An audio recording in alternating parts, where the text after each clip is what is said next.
Welcome to Monday's Hangxiety, where we navigate the emotional roller coaster that is fantasy football. Week 6 was a wild one. More injuries, leaving rosters in absolute shambles. Rookies standing out between massive disappointments from your top picks. The growing list of players headed to the injury report is getting bigger and bigger. The panic button is harder and harder to ignore. Let's break down the chaos from week 6.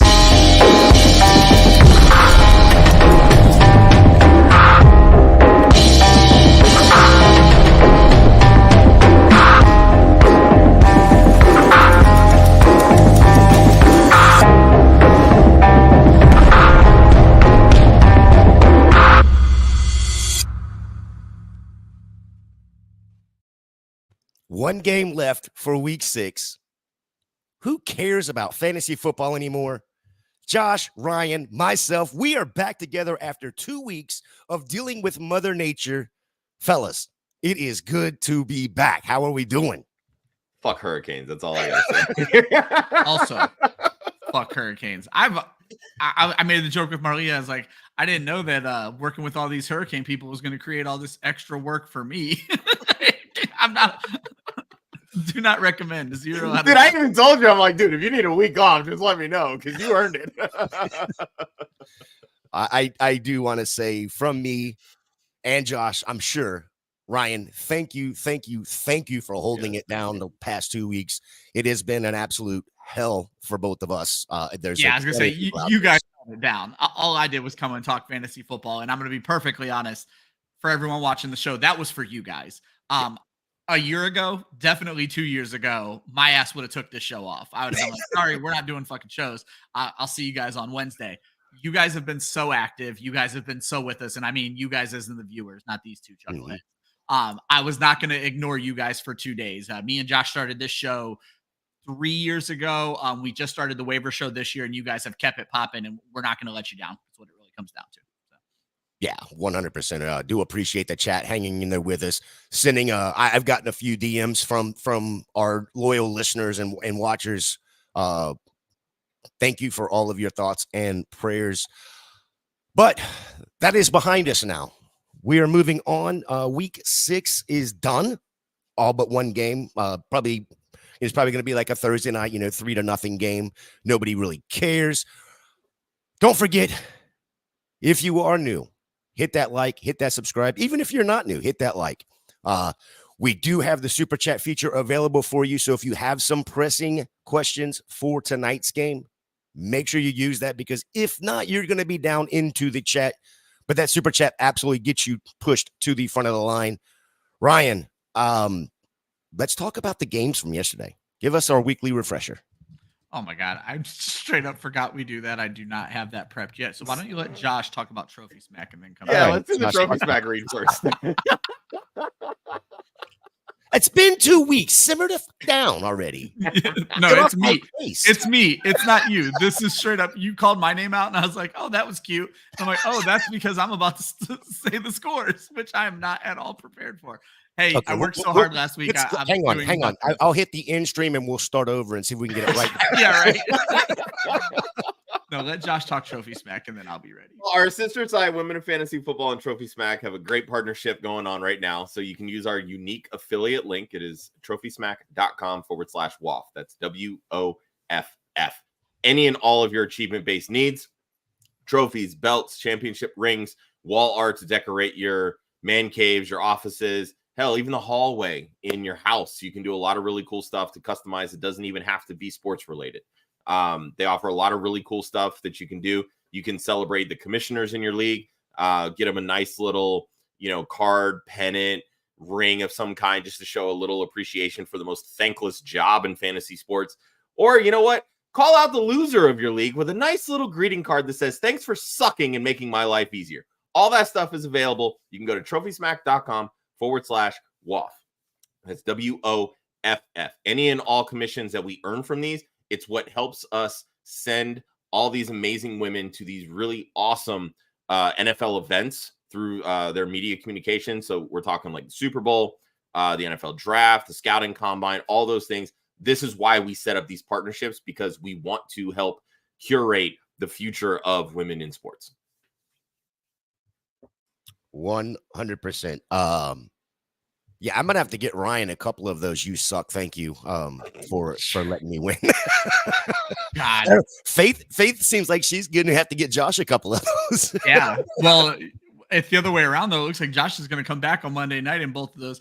Faith posted a screenshot, folks, that show she and Josh in 2 separate leagues have basically the exact same scores, and they don't have the same scoring. It's very weird.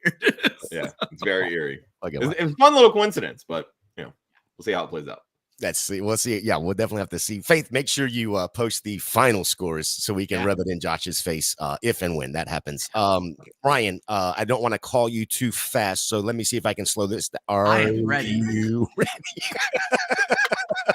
All right, guys, looking back at week 6, start off with a great game on Thursday night. 36-24, the 49ers took down that game. We could have expected more out of the Seahawks, but it was a great game for 49ers fans other than losing Jordan Mason. So maybe it wasn't that great a game. However, if you're a Caleb Williams fan, it was a wonderful way to wake up on Sunday morning. 35-16, they put it to the Jacksonville Jaguars. Hey, I think I know a Tampa Bay Bucks fan who has to be real happy right now, dropping a 50 burger on the rival New Orleans Saints, 51-27. Ravens Commanders, it pretty well lived up to the hype, 30-23. Commanders had a chance to come back in that game. They weren't able to do so. Ravens took it down. Packers beat down the Cardinals. Cardinals are kind of a punching bag right now, 34-13. Colts, Joe Flacco starts again. They take down the Titans on the road, 20-17. Texans, 41. Patriots, 21. Browns, Brown again. One of the worst games of offense we've seen this season. Thank God for A.J. Brown in the fourth quarter, 20-16. Eagles take that game down. Chargers are looking good despite never wanting to throw the football. 23-16, they beat the Broncos. Steelers, Justin Fields gets it done again, though the Raiders are just a mess. 32-13, the Steelers beat the Raiders. Falcons 38, Panthers 20, Lions 47, Cowboys 9. What the fuck?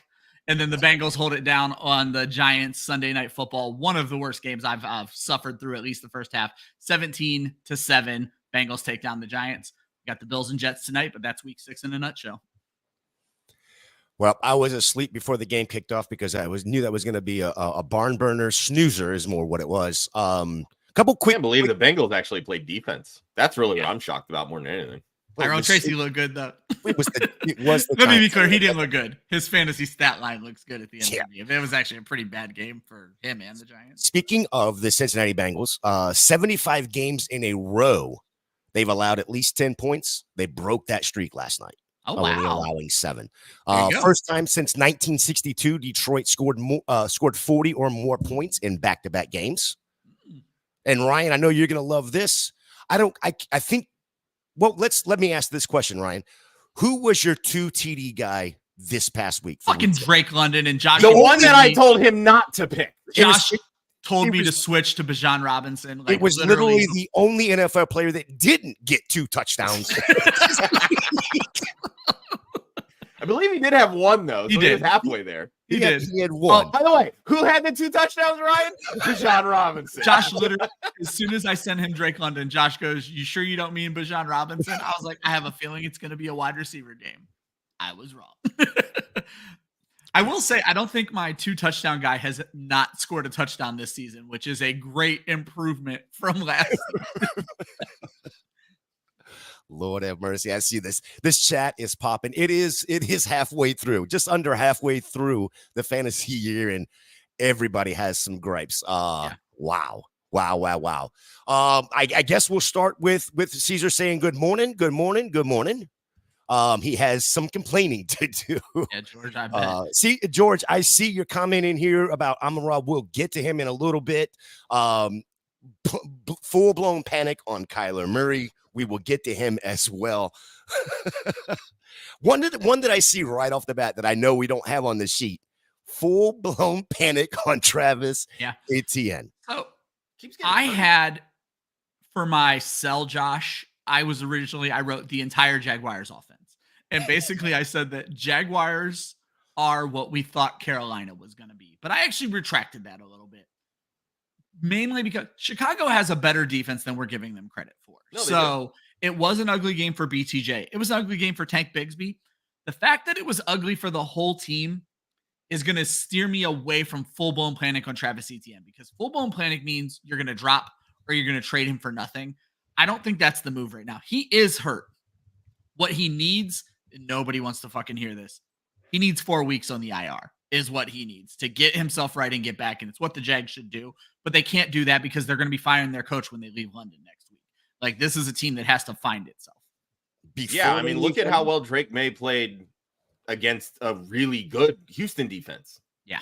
I mean, just when you look at the final stat line, like, okay, cool. Yeah, he threw 2 interceptions. He's a rookie. You expect that. Most rookies aren't coming out in their first game and throwing 3 touchdown passes. I'm sorry.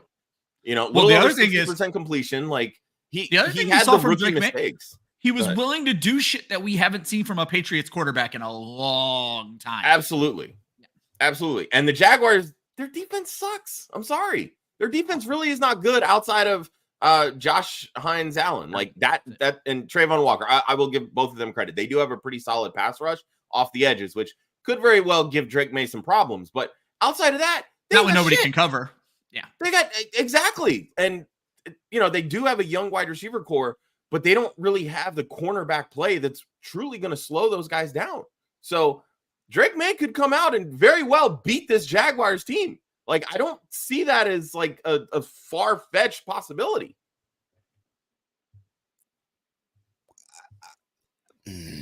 I don't see it as a far-fetched possibility either, but I will bring up what Joel said just last week, just Saturday, to Joe, who is a Patriots fan.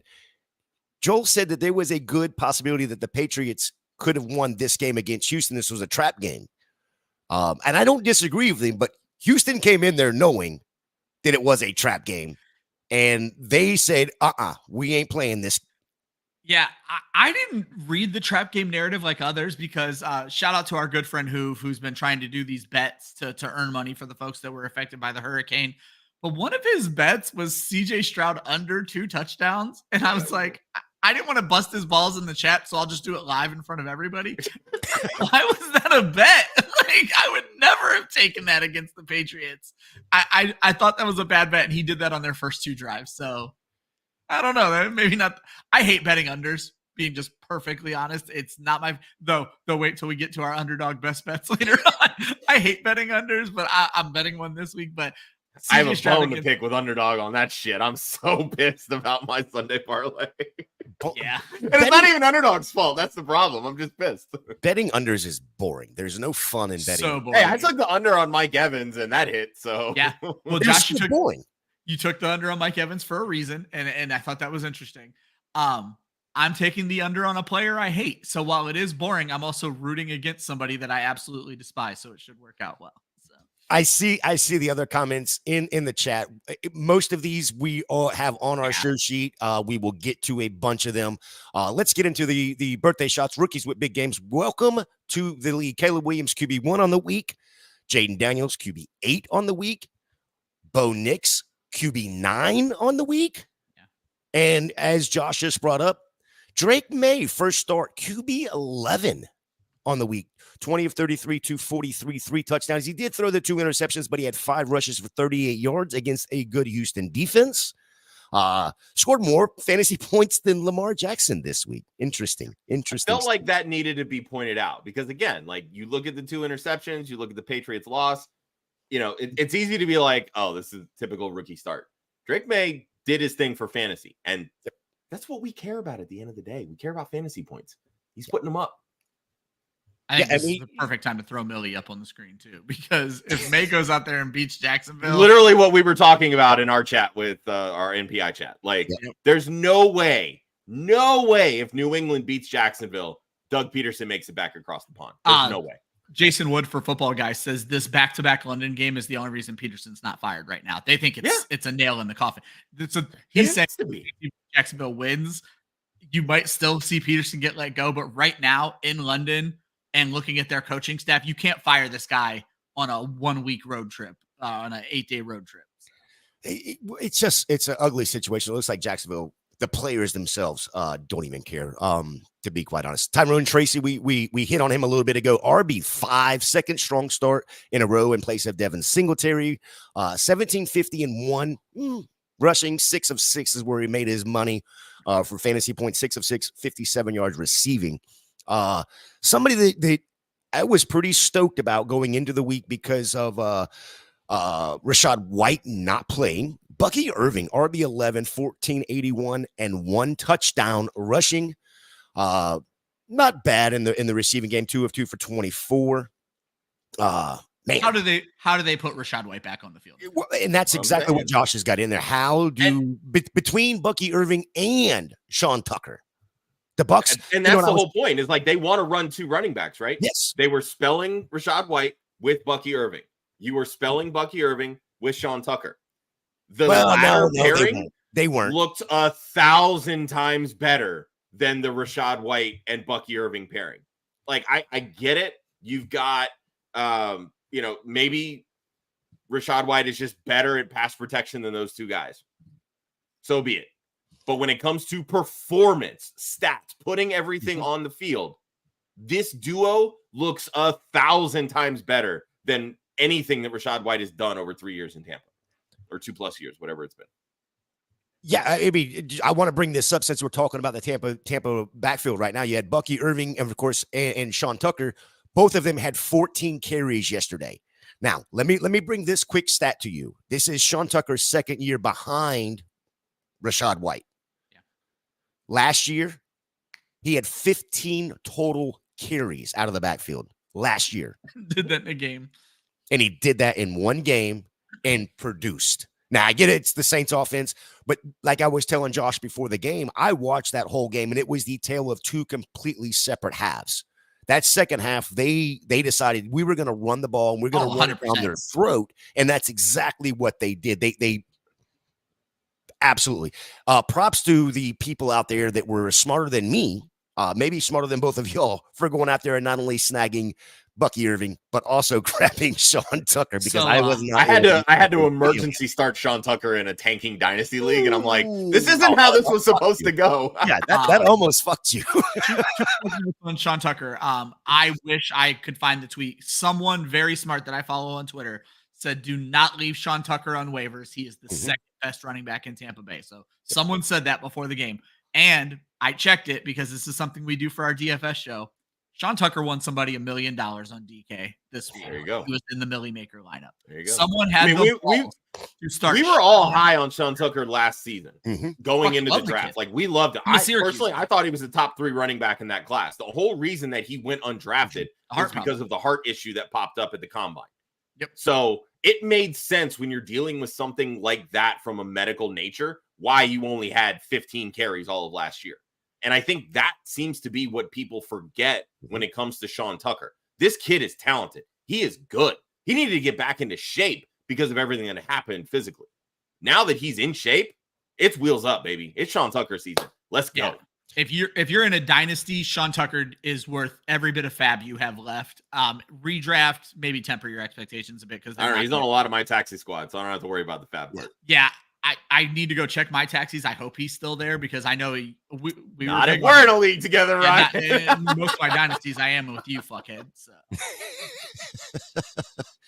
Well, props to the Tampa Bay offense for getting it rolling in the backfield there. Bub Means, same game, wide receiver 19, 5 of 8 for 45 yards, and the Spencer Rattler's first touchdown toss was to Bub Means, by the way. That may be an interesting thing to keep an eye on with Derek Carr not being there. Bub Means may be somebody that you want to look at. They've got him and Spencer Rattler have a connection. And even if Spencer Rattler is not worth rostering on your redraft, Bub Means may be in your flex, knowing that they have that connection. My only worry is this feels like the situation Josh has drawn my eye to so many times in the last year. This feels like Bub Means popped because he got to step into the Chris Olave role. Spencer Rattler was in love with Chris Olave. Now, how long does Olave miss with this concussion? But Thursday. They play Thursday. It's going to be a quick turnaround. Chris Olave is not playing Thursday. Chris Olave is not playing Thursday. That's fair. Yeah, There's no way that he plays Thursday.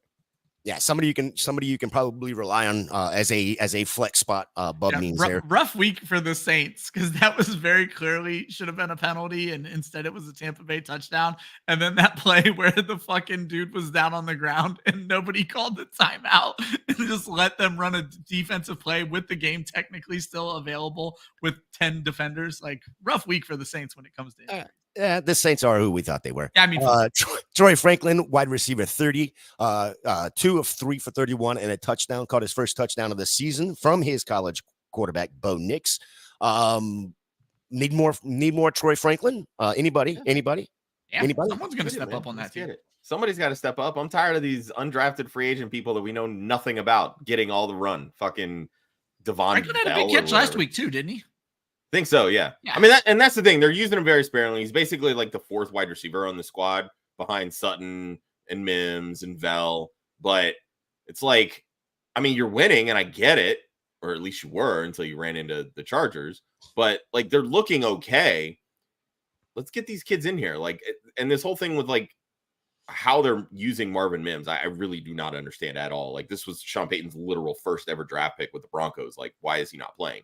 But it kind of feels the same way with Troy Franklin. It's like these rookies have to earn their stripes. Well, how do you earn your stripes? Catch fucking touchdowns. Well, I will add this in. Up until yesterday, the highest snap percentage he had was 30%. He went to 65 yesterday, and Mims dropped way down. So there could be a nice little additive right there for rostering him. Brock Bowers, slow start yesterday. Slow start with the Raiders. Ended up 9 of 10 for 71. No touchdown, but still very productive in the tight end room. Guys, anything? The only receiving option. It was the only option. Myers ruled out. Adams ruled out. Like, who else am I going to throw to? Yeah, you got DJ Turner playing the slot, and then Trey Tucker, who is not made to be a wide receiver one. He is a little fast guy who is not Tyreek Hill. He's never going to be a one. I think he had 2 targets and didn't catch either of them this week. So. Yeah, which sucks because I fit him into some of my DFS lineups just hoping, and that was a bad hope. So.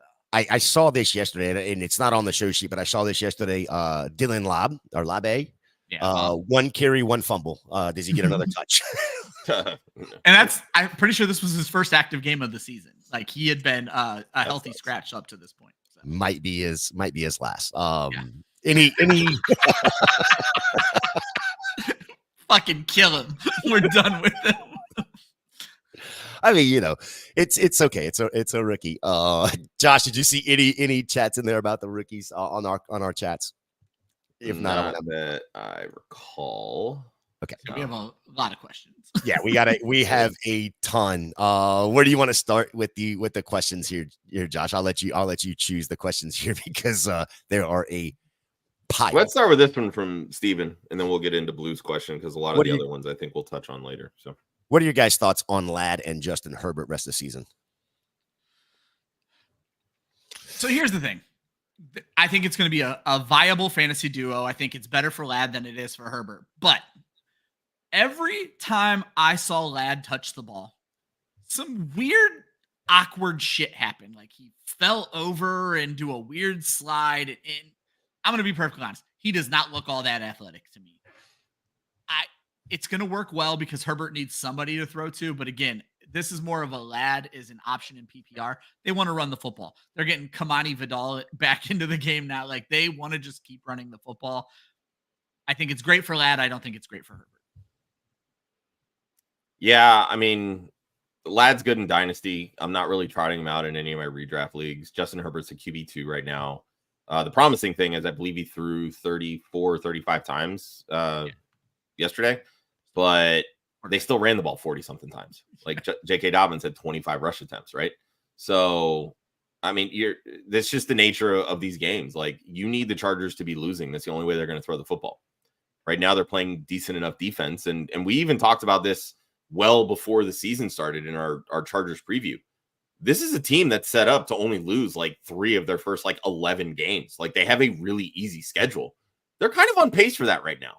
So I'm not really I was fine sticking with Justin Herbert, but the way that some of especially the rookies have come on Caleb Williams has looked really good. Obviously, we know about Jaden Daniels. Bo Nix is starting to produce for fantasy purposes right now. Yeah. So these guys that we thought maybe would take a little bit to pop, they're doing it now, which is pushing Herbert further down that rung because he's really not throwing touchdown passes right now. Yeah. But I think this will ultimately pick up. They've had, in this game specifically, Ladd left with an injury, came back. Quentin Johnston left with an injury before coming back.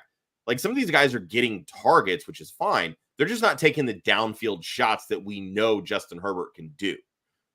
And that's going to kill fantasy production. Ladd McConkey's great, but when his stat line's only 5 for 32, you want nothing to do with it. Yeah. PPR. I think it's kind of what you said earlier, right? It's when pre-show we were talking about this exact scenario, and like you said, Ladd's not a burner, so he's not going down the field, right? But he is going to be like he's going to get the most targets more than likely, and that's going to be the interesting side of it. It helps that they don't have a viable tight end, because I do think a tight end could thrive in this offense. It tends to thrive in this offense, but Will Dissly and fucking Hayden Hurst aren't getting it done. No. Any other ones you want to bring up real quick, Josh, before we get into the unnecessary shots of Rumplements? Yeah, this one and then a couple more. Okay. I like George's question here. Trade Amon-Ra and try to get Justin Jefferson. I think that's an interesting one, only because Amon-Ra came into this season, obviously, with very high expectations. Yeah. We've seen back-to-back 40-plus point games by the Lions. Amon-Ra really hasn't been that involved. And I think that's really the biggest thing when it comes to this Lions offense. They spread the ball around so much. And there are definitely other offenses that do this exact same thing. Amon-Ra had the one game where he had like, yeah, right.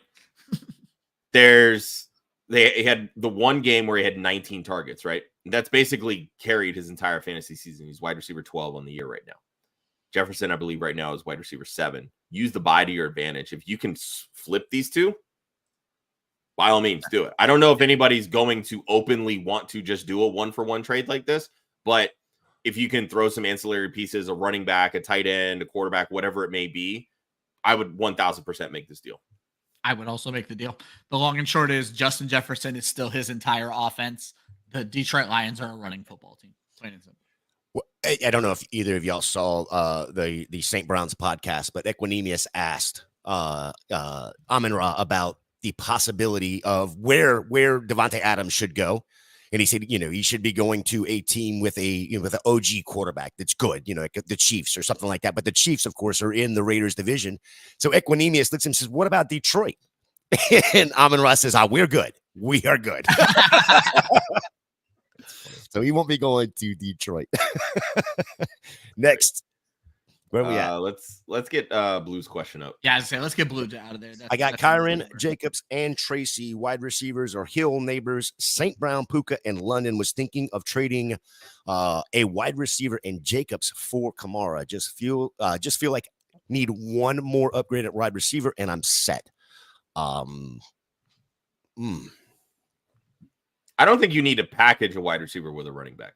First off, that was my concern is I'm not moving. I know Jacobs has been mildly disappointing, but he is 18 carries, 62 yards this week, 3 catches in the passing game.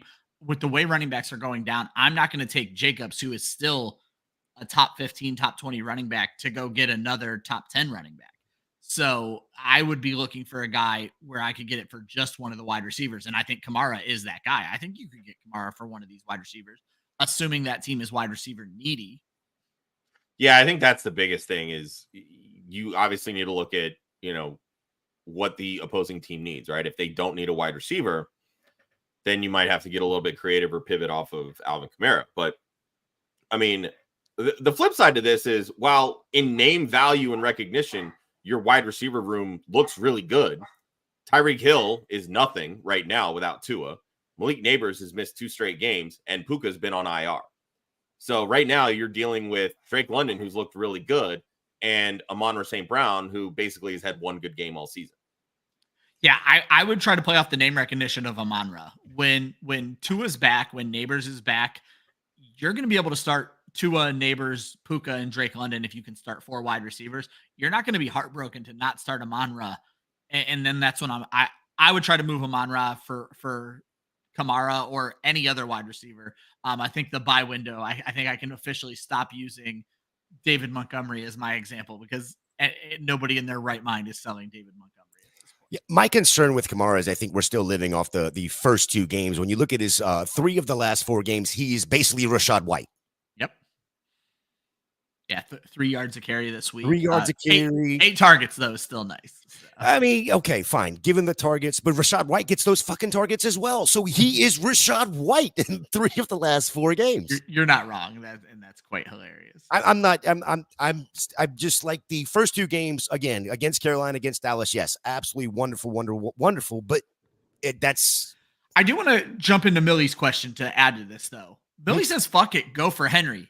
This is the kind of upgrade from Jacobs. If you want to throw Jacobs in, don't throw Jacobs in for Kamara.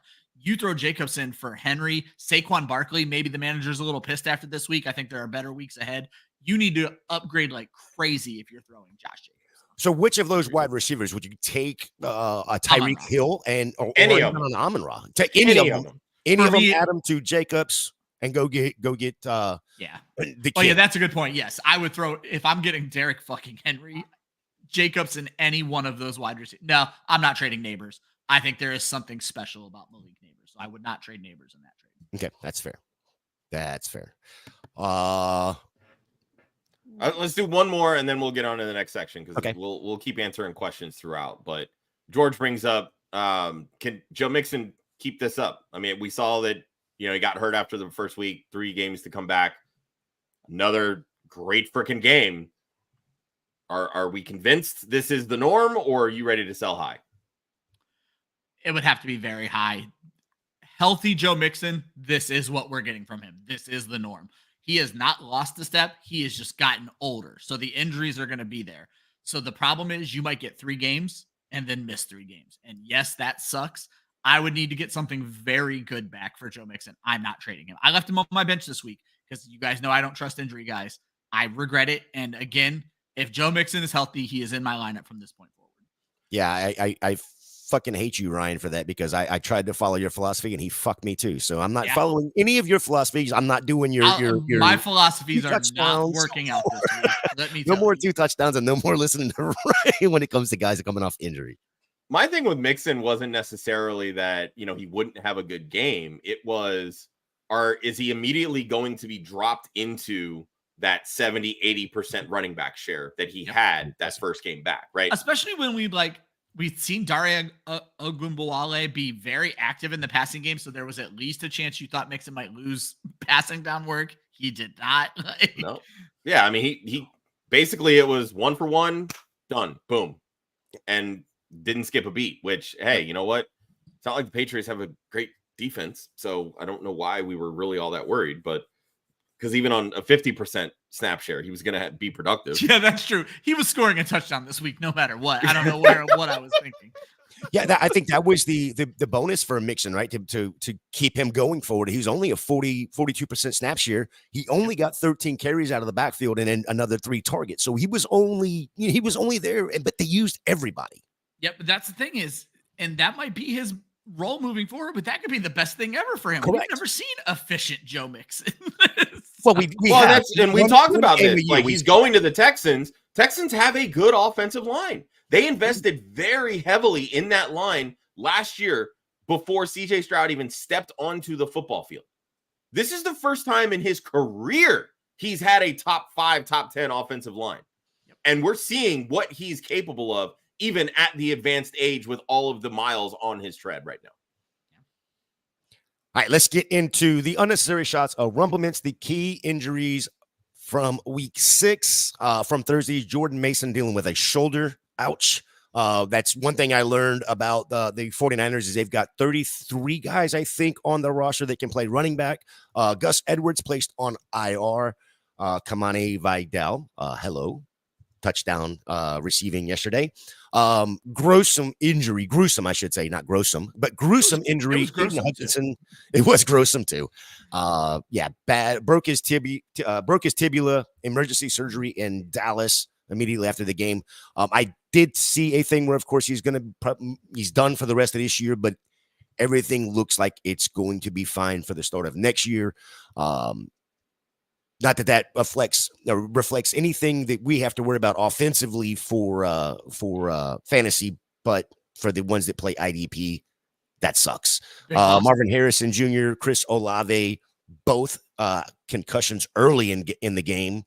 At least Marvin Harrison didn't fumble the ball, so didn't have negative points. No negative. That was rough. A couple of hamstring issues with Travis Etienne, considered week to week. This is not good, though. Running backs kind of need their legs. Jerome Ford also with a hamstring.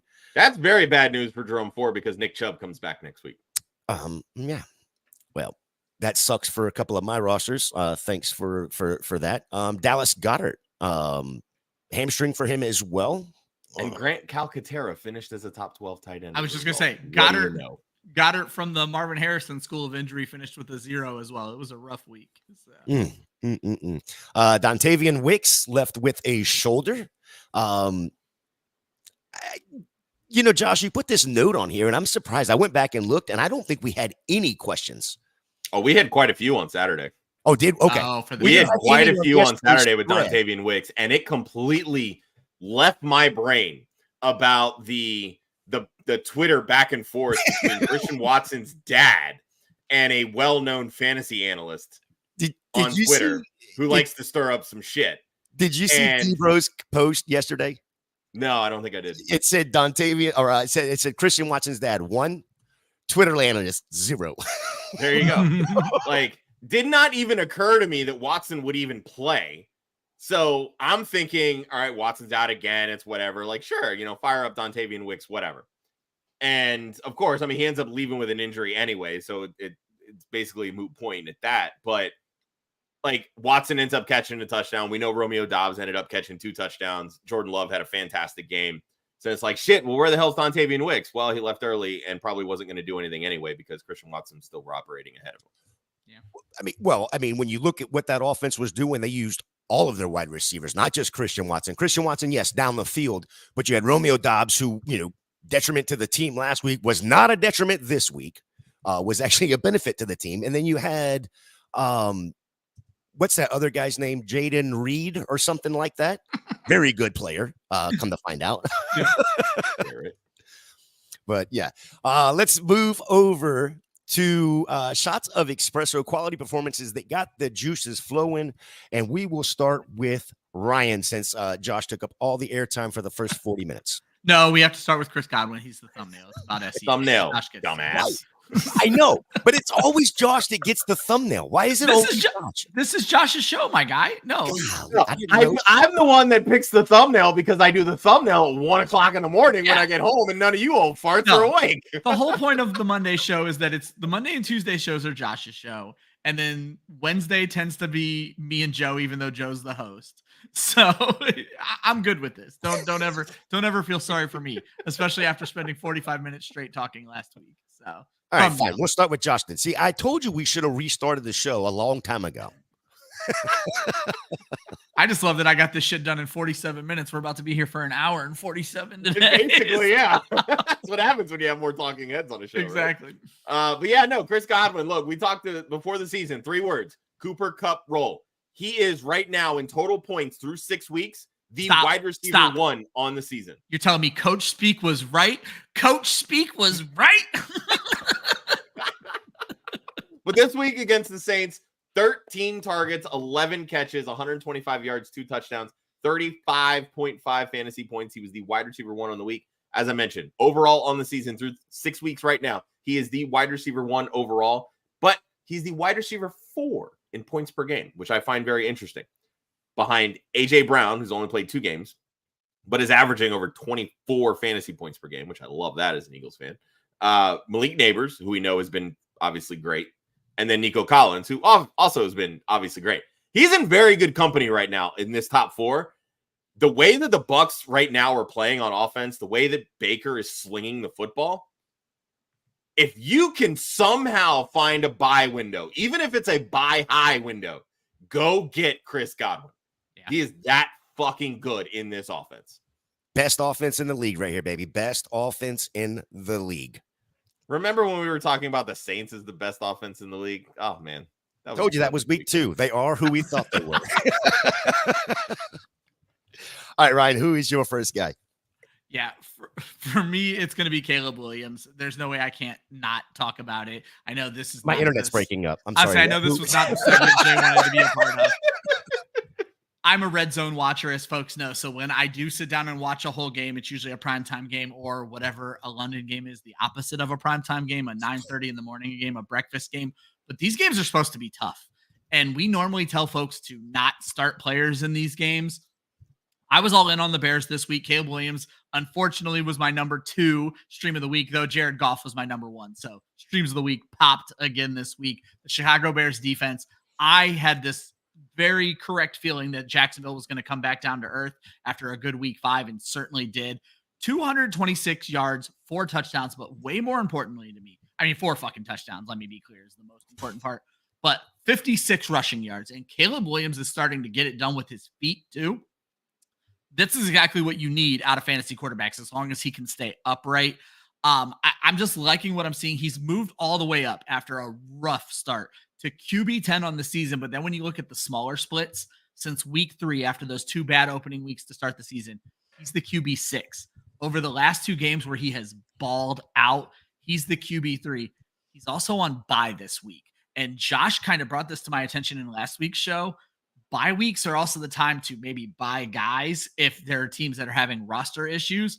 Caleb Williams is the QB 10, might be for sale in a lot of leagues. I bought him in my redraft keeper league this past week for draft picks. Didn't even really have to throw in a player. So Caleb Williams is for sale in your leagues, and I think you guys should look into it. His schedule to end the season is pretty nice. Yeah, I want to give a shout out real quick to a couple of people. Dan Campbell, number 1, Todd Bowles, who's the head coach there for Chicago?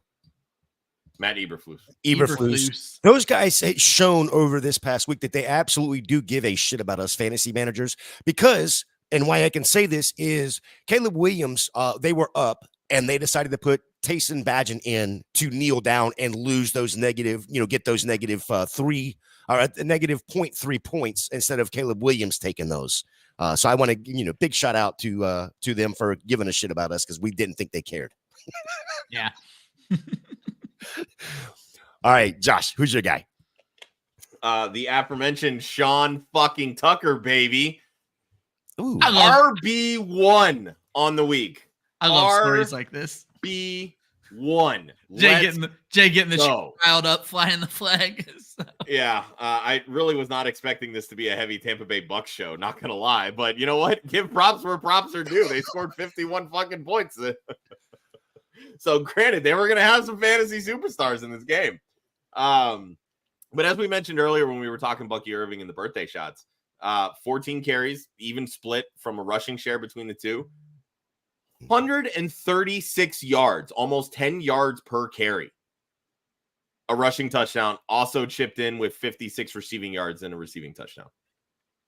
You guys do not understand. I know Jay understands how big a deal it is for a Bucks running back to be averaging over 4 yards a carry. We thought that was impossible with this scheme and this offensive line. So to see what Bucky Irving and then Sean Tucker, I was going to make the joke from the streets. He is not like he's been on this team for 2 years now. He's just struggled to get onto the field.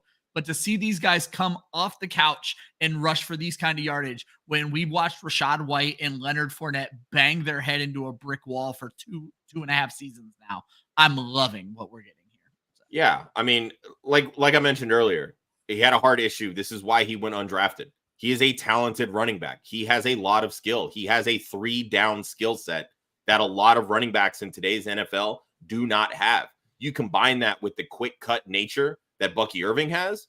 This can be a very dynamic duo at running back if the team would give up on that, whatever Rachaad White is, which isn't very good. I'm trying to be nice here. But seriously, they don't need Rachaad White at all. Let him sit another couple of games and see how this continues, because this is a dynamic duo at running back for the Bucs. This is something they have not had, I would say, probably since work done in Mike Allstott. Yeah. Yeah. The one thing I will also add to that is a lot of people are going to say, well, Rachaad White in the receiving game, Sean Tucker was 3 for 3 in receiving game. Bucky Irving was 2 for 2 in the receiving game. So, and when you have Chris Godwin, you don't need to throw to running backs. Yeah. Look, Kate Otten caught a freaking touchdown, man. And I understand Syracuse isn't a powerhouse school, but Sean Tucker looked good. 1,500 yards in his second season. Left after 1,000-yard season. Found the end zone double-digit times in both. Like Sean Tucker was a guy that, if not for this heart injury, Josh brought it up, he would have been higher drafted. He would have been higher regarded. Tampa Bay might have got a steal here. The problem is, we're assuming rational coaching in the NFL. They're giving this job right back to Rashad White. I know they will. Doesn't mean I'm going to stop banging the drum for Sean Tucker. I agree. And we shouldn't. I love Sean Tucker. No, love what the Bucs did in that backfield yesterday. It was fun to watch. Ryan, who's your next guy? Yeah, that's going to be Terry McLaurin. I fully expected Josh to have had him on the list. While it wasn't an enormous volume game, 6 catches for 53 yards, he found the end zone twice. And what we're happy to see with the yards per catch, seeing a quarterback lean on Terry McLaurin the way Jaden Daniels is. Terry McLaurin is his first look, but if you watched the touchdowns and if you watched probably all 6 of McLaurin's catches, Jaden Daniels is willing to throw the ball to Terry McLaurin in tight spaces, which is something we haven't seen. Sam Howell last year would only seemingly throw the football if someone was wide open. It's why he took so many sacks as he did, but he threw for as much yardage as he did. He waited for the perfect pass. It doesn't work out well. Jaden Daniels is willing to try some shit, and Terry McLaurin is laying out for him. He is throwing his body in there. Terry McLaurin is the wide receiver 10 on the season. Josh, you alluded to this 2 weeks ago. Do we finally have wide receiver 1 Terry McLaurin that we have been clamoring for 5 seasons now? This is the same thing that happened last year for DJ Moore. He was the perpetual wide receiver 15, the wide receiver 2, because he didn't have a quarterback that would trust him. It was either 1,100 yards and 4 touchdowns or 800 yards and 8 touchdowns or 7 touchdowns, whatever it was, right? Now he had a quarterback that would lean on him. Justin Fields said, I'm getting the football to DJ Moore. 1,300 yards, 8 touchdowns, top 10 year. This is the DJ Moore track for Terry McLaurin right now. Jaden Daniels is not afraid to throw the football. He has one of the best deep balls in the NFL, which says a lot considering he's only played 6 games in the NFL. Yeah. And he does it on a rope and understands that, hey, my guy's got 4.3 speed. I'm going to put it out there, and homeboy's going to come down with it. There's a saying in the world that comparison is the thief of joy. Comparison got us into trouble with Jaden Daniels because we wanted to put him with every other rushing quarterback, and we forgot how good this kid could throw the fucking ball. He was always a better thrower than Justin Fields. He was always a better thrower than Anthony Richardson, but we wanted to put him in this bubble, and we forgot what he could do. I think there's going to be there's an interesting.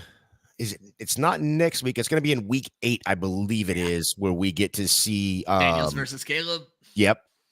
So 1 versus 2 when it comes to the draft picks, but I'm still not sold on Terry yet. That's just my personal thing. I've seen him do this multiple times where he that's fair, and then he's back to the Terry McLaurin that we all know. But I'll tell you what, Jay. You go through and trade him and see how well that works out for you. No, what I was just going to say is... Now you can trade him, though. Now you can trade him and get some value for I was going to say, though, let's use a little judo on Jay here and use his momentum against him. This should tell you that the Terry McLaurin manager in your league is probably willing to sell folks. Like, go get this kid. So. Yeah. And Jay will tell you it's a mistake. Josh and I won't. Next up there, Joshua. Yeah, I'm going to have to give some flowers to Cole Kmet. Yes, this is Cole Kmet season. I told you. I finally got Josh on board. I'm not going that far, all right? I'm giving props where certainly props Cole due. Kmet Dude caught 2 touchdown passes. But again, this is what we talk about. This is what Andrew Cooper at Fantasy Alarm talks about. When tight ends are not the first or second option in their offense, they're very hot and cold. You're going to have pop weeks. You're going to have the ups and downs. And these guys just really cannot be trusted. And this is what we said with Cole Kmet going into the season. They spent a top 10 pick on a wide receiver. They traded for Keenan Allen, who had over 100 catches last year. And DJ Moore was a top 10 wide receiver. How is Cole Kmet going to break through that? Well, catch fucking touchdowns. That's how you break through it. Pretty easy, right? 2 touchdown catches on 5 targets. 70 yards. they're scheming to get him open. He clearly has a really good rapport with Caleb Williams. But to me, what's making this work is how often and how unafraid to throw the football Caleb Williams is. Well, because volume makes up for having 3 quality wide receivers ahead of you. There's a clip out there right now that Joe Bryant from Football Guys shared where you got to watch Caleb Williams' eyes go through his progression. Caleb Williams is willing to work through and find the open receiver. And this week it was Kmet. Well, then guess what? The swings of the NFL, the next defense they play, Washington, is going to be like, well, we got to make sure we slow down Cole Kmet. And then all of a sudden you're going to have DJ Moore find the end zone 3 times. Yeah, and Keenan Allen caught 2 touchdowns in this game. Yeah. DJ Moore almost had a freaking touchdown, if not for falling at the 2-foot line. Like, I mean, there's so much that right now is working in this Chicago offense. And this is what we talked about in the start of the season. If Caleb Williams is the number 1 overall pick that we think he can be and should be, this is going to be a playoff team. This is going to be a good offense. And right now, they are the only division, the NFC North, that has every single team 2 or more games over 500. Yep. That's nothing to shake a stick at. This is a legitimate team right now. Cole Kmet, I think you have to trust him as a top 10 tight end option, at least for the foreseeable future. When you look at the other wild card options in the NFC, there's a chance the entire NFC North makes the playoffs. 100%. I'm glad you brought that up because I was thinking about that earlier. The only division that has, like you said, over 500, but all 4 have 4 wins. It's also the only division that all 4 teams have won the division a year between 2018 and now. Oh, wow. So just another thought for you. That division may be the best, or at least the closest division in all of football. Not the NFC East, just so you know. last one for you, Ryan. We have the Giants in our division, okay? I don't know if the Giants in Dallas. I don't know if the Giants are the laughing stock right now. That's exactly where I was going with that, Jay. Welcome back, Evan Engram. I had been wondering what it was going to look like to see you back on the field. Apparently, it looks like 10 catches on 10 targets. 10 targets for a tight end. In this economy, are you kidding me? He caught every single ball thrown his way. 3rd tight end with 10 catches this season. The other 2, Dallas Goedert and Cole Kmet. Who saw that coming? It was a great week. I do think there's going to be weeks where Brian Thomas Jr. gets more involved. However, I think it's also clear the downfall of Travis Etienne is the upside of Evan Engram in fantasy football. Was that not the quietest 10-catch game you've 100%. ever seen? What I did like, though, no offense to all the Brian Thomas Jr. stands out there, every time Evan Engram caught the ball, he looked good doing so when I caught it in the London game. And what I mean by that is he looked athletic. He looked like he was looking to make something happen. He looked like the best wide receiver on the field is the long point I'm trying to make here. Well, he's had 4 weeks to rest that hamstring. Yeah, he's the only healthy motherfucker on the field. So, you know, the other thing I will say, because everybody knows that I'm not the biggest Brian Thomas fan. He looked like Brian Thomas to me yesterday. I was wondering. The ball in the end zone, wide fucking open. Can't catch the ball on the sideline, wide fucking open. I don't know what it is. It's a bad omen. That London trip, man. It was a quick turnaround because they didn't. Well, he'll be in London again this week, so you can't play him there again. Well, no, I'm saying he'll be there for a week. His body clock will be adjusted by then. He'll be good. Oh, great! So you can't play him the following week when he comes back to the real world. Yeah, I think they're on a bye that week, so you're good. Oh yeah, fucking yay! I'll give you a bonus one real quick. Derrick fucking Henry, the king. Another game of 100 yards, 2 touchdowns. That's his 20th of his career. He's now 3rd all time behind Emmitt Smith and LaDainian Tomlinson. Emmitt has 21 of those style of games. LaDainian has 25. That's per StatMoose, which I thought was very fucking interesting. He has scored a touchdown in all 6 games, a rushing touchdown in all 6 games. Technically, if you go back to last year, he scored in his last game as a Tennessee Titan, so he's 7. 8 rushing touchdowns already this year. By the way, if you go back and look, my prop for him was 10.5 for the season. Gonna smash that next week. So he could very possibly have double that by the time it's over with. Derrick Henry, fucking stud. As Joe would say, dog. Yeah. We were talking in the NBI chat. So like in our summer preview shows, we were giving like our best bets of the season. And one of Ryan's long shot bets, I think it was plus 2,500, Ryan? 3,500. Okay. Was taking the Baltimore Ravens to score a rushing touchdown in every single game this year. Derrick Henry has done it himself. Yep. So 6 weeks in, the third of the season, Ryan's looking pretty good. 11 more to go before I only bet $5 on it because I don't put crazy money on these kind of bets. But 11 more to go before I win $175 or whatever.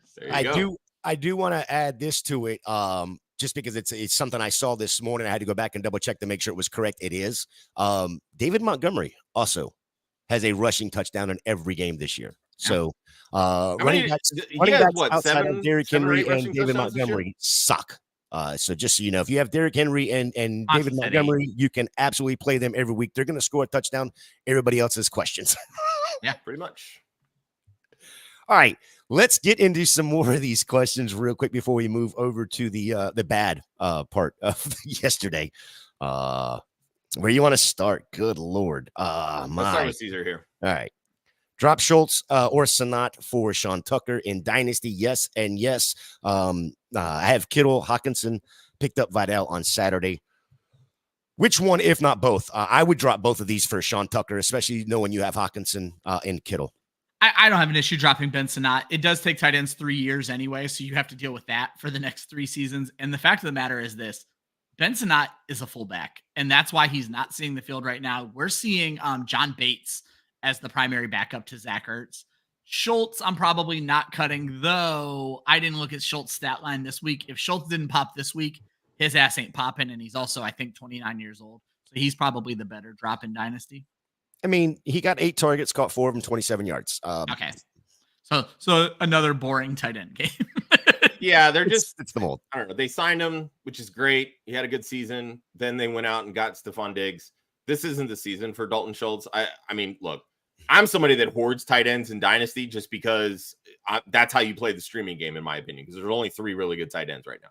So, like, I don't love the idea of really dropping either of them, but if I'm going to drop one, it's going to be the older guy. So yeah, and before he got hurt, Brevin Jordan was going to take a run at this job. So yeah, and Brevin Jordan is a more athletic receiving tight end. That's we've been waiting, right? On it. Like Dalton Schultz is not a sexy receiving option. And you spent draft capital and it's not recently. The long and short of it is, if you're going to draft a tight end, and Josh will attest to this, you have to be willing to wait 3 years before you make a call on them. So. Correct. And because you have Kittle and Hawkinson, you don't need Schultz. Yeah, I drop Schultz if I'm dropping one. All right. Where did we go here? Let's go. We can probably just move. Yeah, I say we can just move down from there. Yep. How are you feeling about Addison? He looked good the last time he was out there. He needed time to get healthy. I think the bye week's going to do it. He's clearly the number 2 option.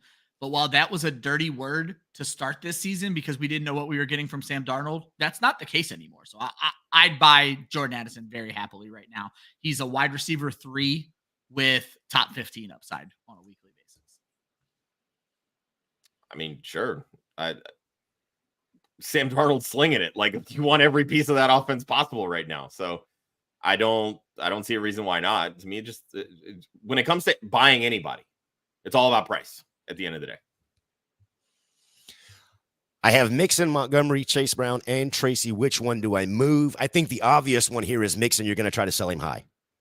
Yeah, if you can get something great out of Mixon. Though, as much as I love Tyrone Tracy, if there's a market for Tyrone Tracy, it's probably not a bad idea to move off of him. That is Chase Brown's job, and you hold on to David Montgomery for dear life. Yeah, there's probably that many workhorse running backs in the NFL. And you got 2 of them in Mixon and Montgomery. I'm not moving off any of those 2. But can you consider Mixon a workhorse if he's only getting 42% of the snap share, which is exactly where he should be, in my opinion? Is he producing? Yes. That's all that fucking matters. Sure, until the week he gets hurt again and he's out for 3. We talked about this literally leading up to this week. We weren't 100% sure if he was going to be the guy that saw the 70, 80% target or snap share based on the first week because he was coming off the injury. All he's going to do is continue to see that because Dameon Pierce is going to show his true colors. He's not that good, plain and simple. Wait, I agree, he's but not I want to giving me rewind. one. I want to rewind something all the way back here. You only have 4 running backs. Why are you moving any of them? Like That's running also backs true. get hurt. Yeah, Whatever you this think is also you're, true. whatever I mean, if you think have your like hang-up is, other guys like, you know, an Algier or somebody else that, you know, can obviously pop and take a load here and there when it comes to another guy getting hurt, which is, you know, why you have Tracy and why you have Chase Brown, right? But Chase Brown is electric. He's going to take this job from Zach Moss in due time. Tracy, to me, is the biggest question mark. We love what he's done through 2 weeks filling in for Devin Singletary, but we truly don't know, once Devin Singletary comes back, how this Giants offense is going to view Tracy in tandem with Singletary, because Singletary is the guy that they targeted in free agency. They paid him. They gave him a 3-year deal. So he's going to get first crack at it. Now, if he continues to be ineffective behind a so-so Giants offensive line, then yeah, we're going to see more Tyrone Tracy. But if there's, like you said, Ryan, if there's a market right now for Tyrone Tracy and you have other running back options, that's fine. I'm perfectly fine moving him. But if these are your only 4 running backs, you hang on to all of them. Yeah, exactly. I hold on to running backs for dear life. That's how I play fantasy. That's a great point, Ryan. On if these are the 4 you have, then hang on to them. Don't go nowhere. Baker, Godwin, Otten stock is a good thing. Hey, Yeah. paying off in Dynasty. There you go. Yeah. Austin Amendola pointed out Cade Otten has just turned it on after 2 down weeks. And in a shitty tight end world, that's what you need is the volume. So. Well, the thing with Otten, he's always playing the snaps. He's always on the field. Yeah, there's no that's what you want. It's always been, when is he going to get targeted? Well, when you get 51 fucking points in a game, everybody's going to get targeted.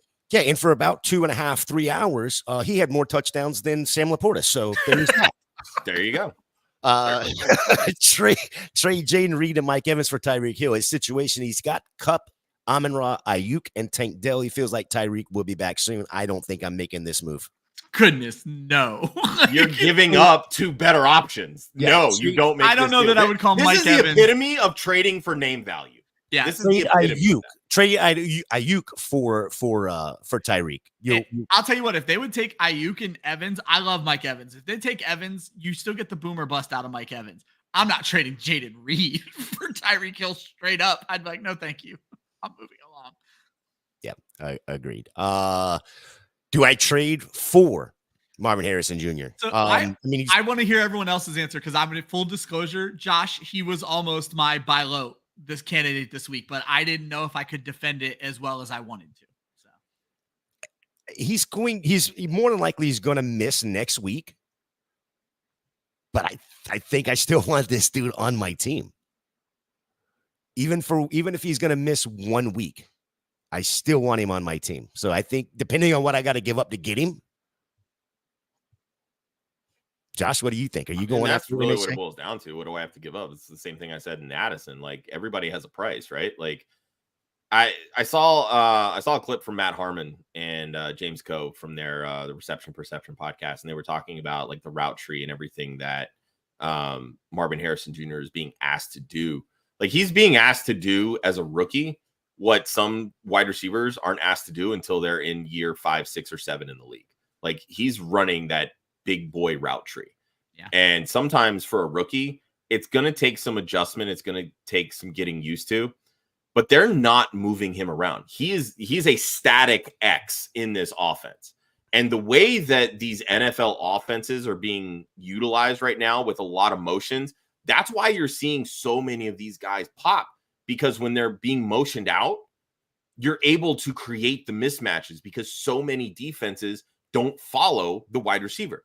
So if you're going against the Cardinals as a defense and you say, look, I'm going to put my best press or man-to-man corner on Marvin Harrison Jr., he's going to have there's a high likelihood that he's going to have a rough game, plain and simple, because you can't shake that. There's no, hey, I'm going to put my guy in motion and I'm going to get him off of this corner that's not following, right? It doesn't help that Kyler Murray looks like ass this season. And this is what I try to stress in the offseason, and it's what I was stressing in the last couple of weeks. This Cardinals offense still has a lot to figure out. They're a young team.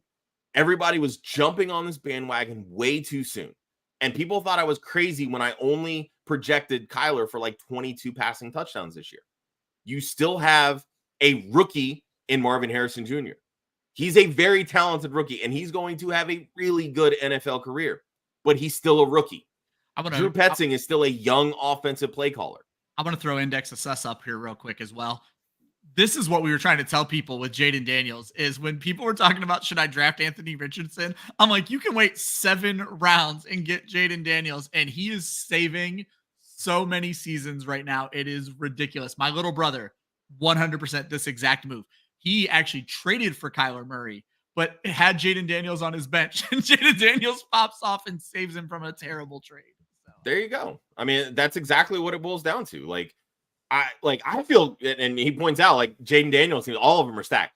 Every single league that I have one team that I have Jaden Daniels, and I'm like 1-4, but I'm like top 3 in points scored. Like, I don't even get it. But he's the fantasy savior this season. He is, because you got him so much cheaper when everybody was paying up for Anthony Richardson, which we literally told you was fucking stupid. Yeah. Go get Jaden Daniels, right? That was always the value play.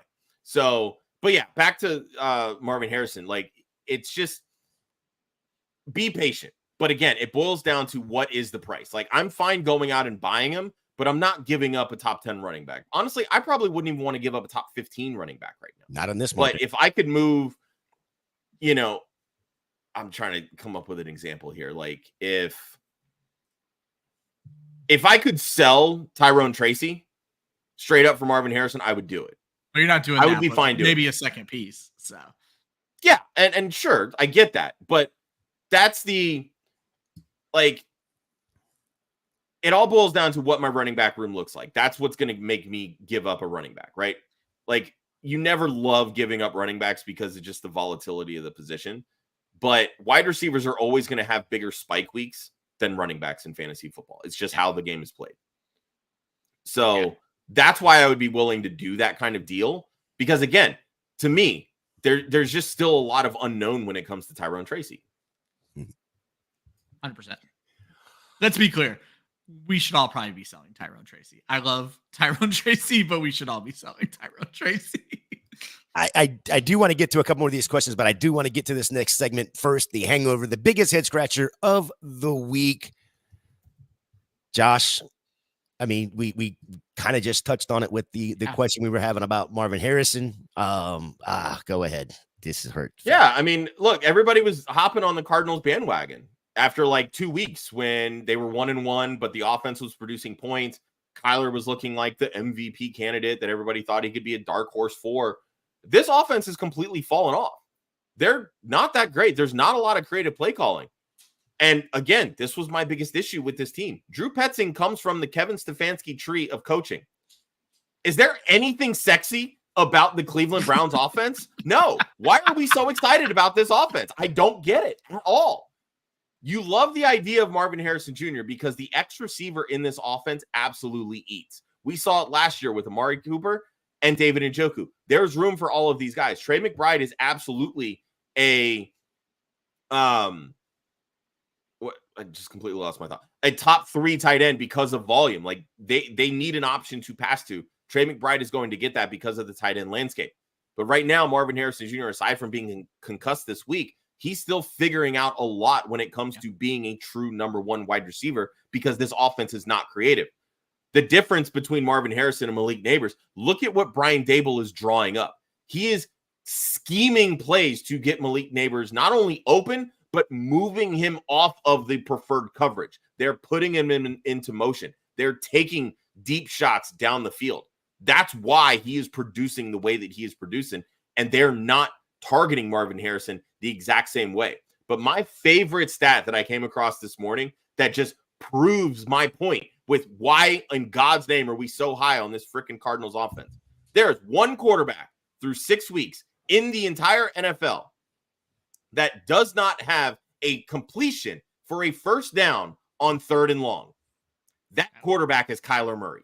If you are not getting it done that way, it's trouble all over. I can't remember the play. This is purely anecdotal, but these are little things that I think can mean something. I'm also worried Kyler Murray might be toxic. There was a pass yesterday where he threw an awful pass into a crowd. I do not remember the exact play, but when the ball was dropped, he stared at his wide receiver like this dude owed him money and kept shaking his head when it was so clearly his fuck up.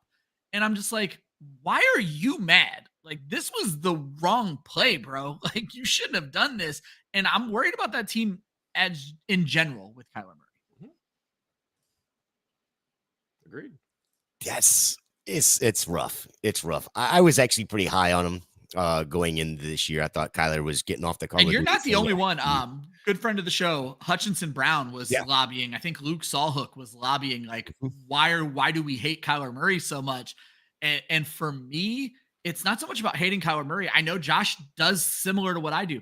The way we do our projections, you project the wide receivers, and things were not shaking out for a good season for Kyler Murray, plain and simple. Yeah, I also wonder too.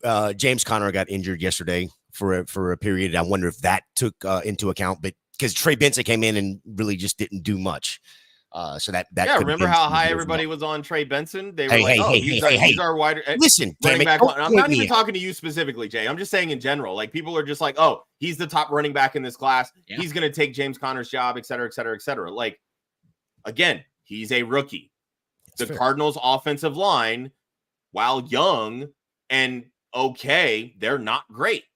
So you're seeing from Trey Benson right now the same issues that you saw from him at Florida State, and you were projecting his overall talent.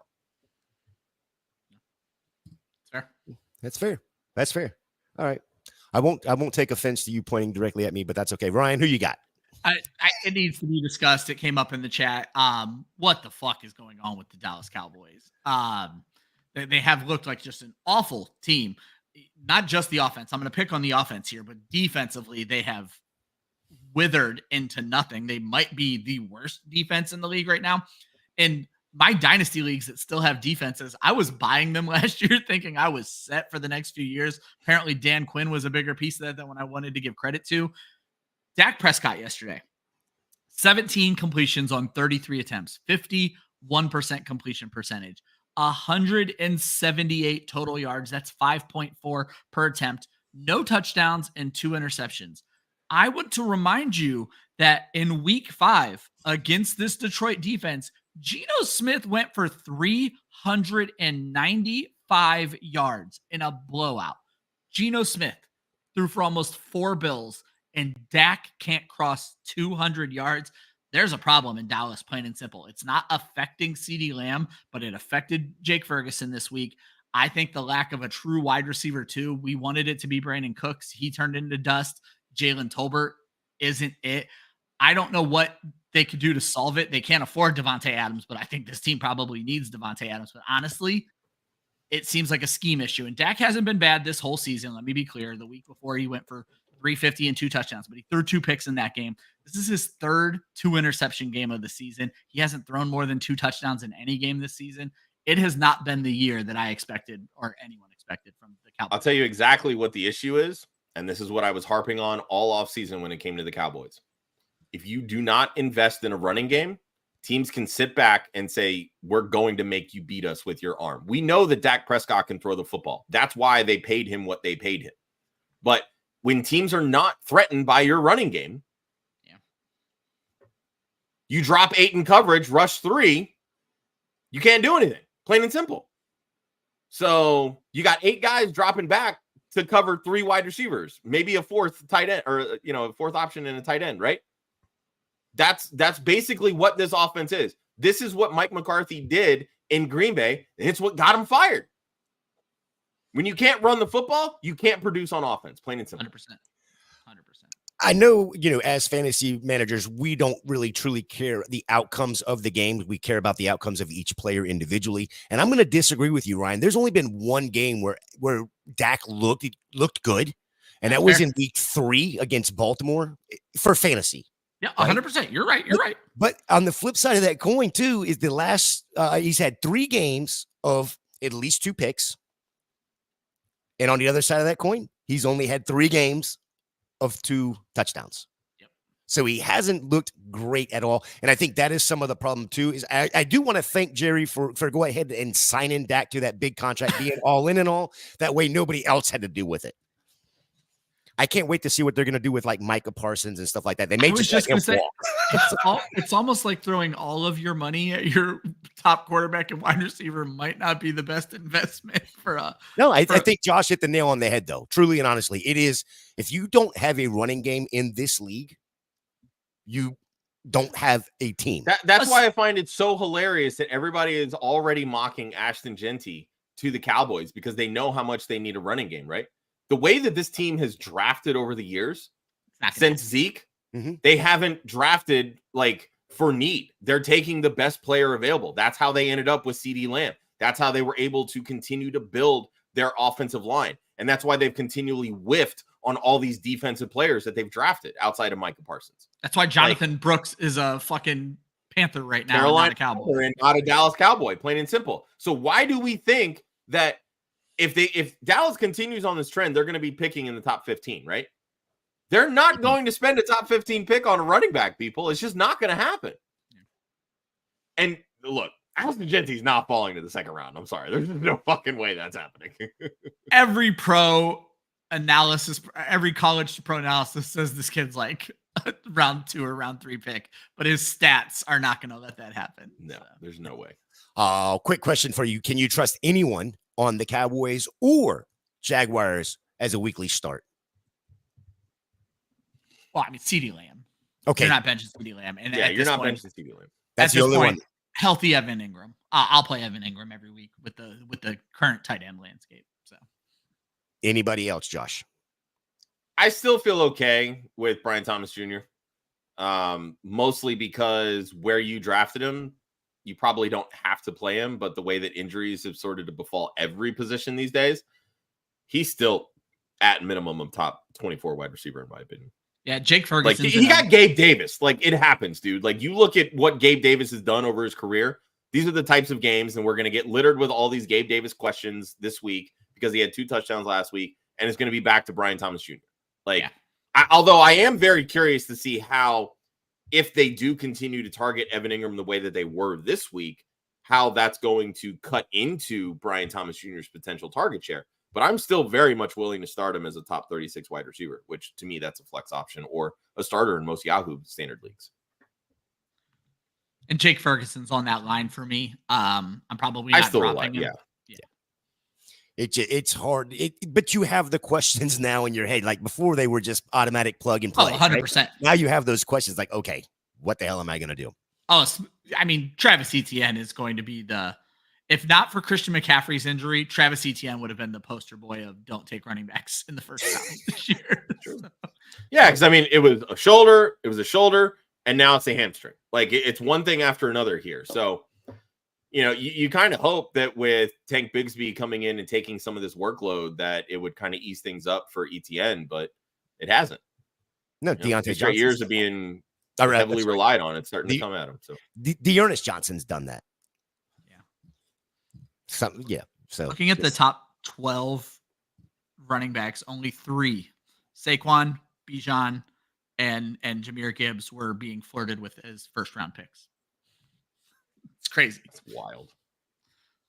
Yep. Oh, if you were standard, you were taking Derrick Henry in the first round. I was going to say, if you were watching Mocking with the Stars and probably even mocking it like it's hot throughout the off season, we had Derrick Henry. Oh, every one of us were talking Derrick Henry. Every week I highlighted the old running backs, and Derrick Henry was the leader of that pack. I'm like, are we letting these guys fall too far? The answer was yes. We are letting these guys fall too far. Fucking-lutely. All right, let's get into a couple more of these chats before we wrap this thing up. Holy cow, Ryan has never been on show. He hasn't been on a show in 2 weeks that's gone over 40 minutes, and we're almost going to double that here once we get done with this. Caesar says he had his best week, 11-2. Also feeling good about picking up Vidal in Dynasty before the game. I like that pick. Yeah, he was available. Wow. I was going to say, I was not bought into Kamani Vidal, and honestly, the numbers weren't that great this week, but you also have to take the offense into account. So. Well, yeah, I mean, he had the touchdown, right? But his role is only going to get bigger, which is good. And to me, the most important thing was you actually saw Vidal in the stat line over Hassan Haskins, which was a point that I brought up important on Saturday. And that was needed for him. So. Because that's what we wanted to see, right? Like, with Gus Edwards now falling on IR, we've got 4 weeks to where Kamani Vidal can really sort of take a stranglehold on this RB2 spot. But you look at J.K. Dobbins with 25 carries. We love the efficiency the first 2 weeks. This was the same thing that happened with Cam Akers. He busted out of a cannon after that Achilles injury and then completely fell off. The efficiency was gone. Yep. What's happening here with J.K. Dobbins? That efficiency is gone right now. So there's going to be an opportunity here for Kamani Vidal to really cement a role in this Chargers offense. We talked about him being the type of stash that you want. If you've got back-end roster spots available, whether your league is deep, whatever it may be, cut that 6th wide receiver. Go grab Kamani Vidal. You might see some action here. Yeah, the two things I will say. It's surprising that it was in Dynasty. Usually he'd be on your taxi squad if you have one. But you brought up the efficiency. It's going to be kind of hard to do what J.K. Dobbins did to start the year, especially in the first 2 games. But I mean, Vidal with 4 carries, just under 3 yards per attempt. Not too bad for a rookie, especially in that sort of situation. Mixon, Dobbins, Hunt, Moss, Chase Brown, Charbonnet, Chubb, and Brooks on IR from a guy that generally stacks running backs. I'm not a huge fan of 0 RB. Wait, is this Joel's burner? No, this is our buddy Mark. Because here's the thing, though. I would say, to me, this is not the worst 0 RB situation. So you had Dobbins for those first couple weeks. You have Mixon and Hunt coming back now. You had Moss and Chase Brown, and you still do. Charbonnet played out well. And now you're about to get potentially 2 top 15 running backs off of the IR in the same week. I think this played out exactly how you wanted to play, Mark. I would ask what your roster or what your record is before I'm telling you this is exactly what you want and you're 1-5. Maybe it fucking wasn't, man. Yeah, I will say the 0 RB is definitely very rough. I'm deploying it in 2 of my dynasty leagues right now, and it's very mixed results. But at the end of the day, it's all about when those guys get the opportunity. Yeah. And they will. You just don't know when. I'm deploying it in every league where I drafted Christian McCaffrey. So. Well, I mean, if you drafted COC 1-1, basically you were committed at that point. Exactly. He's 3-2. Mark, I think this is going to work out better than you think it is. By the end of the season, you're going to be fucking 8-3-1 or whatever, and you're going to be like, yeah, maybe this shit worked. Kyler and Deontay Adams for Jordan Love and DJ Moore. As quickly as you can for the Jordan Love, DJ Moore side. DJ Moore is my buy low. Go make this trade so fast. 100%. No disagreement from me. Yeah, I'm with that. Let's go over here. Trade question. Superflex half-point PPR. Kamara, A-Rich, Mooney for Josh Allen and Scary Terry. Yes. I need to know the rest of your running backs. It's a super flex. I feel like you have to make this trade. It sucks taking the step back at running back, but you're getting better at wide receiver and you're getting so much better at quarterback. You know what? I don't even care who your running backs are. You have to make this. Josh Allen is on the books in a super flex. Yes. I was about to say, when you're getting Josh Allen, you don't give a fuck what your running back. Yeah, you're right. So, but I want to give a shout out. I want to give a shout out to Steven here because every single time he asks the question, he gives us the settings.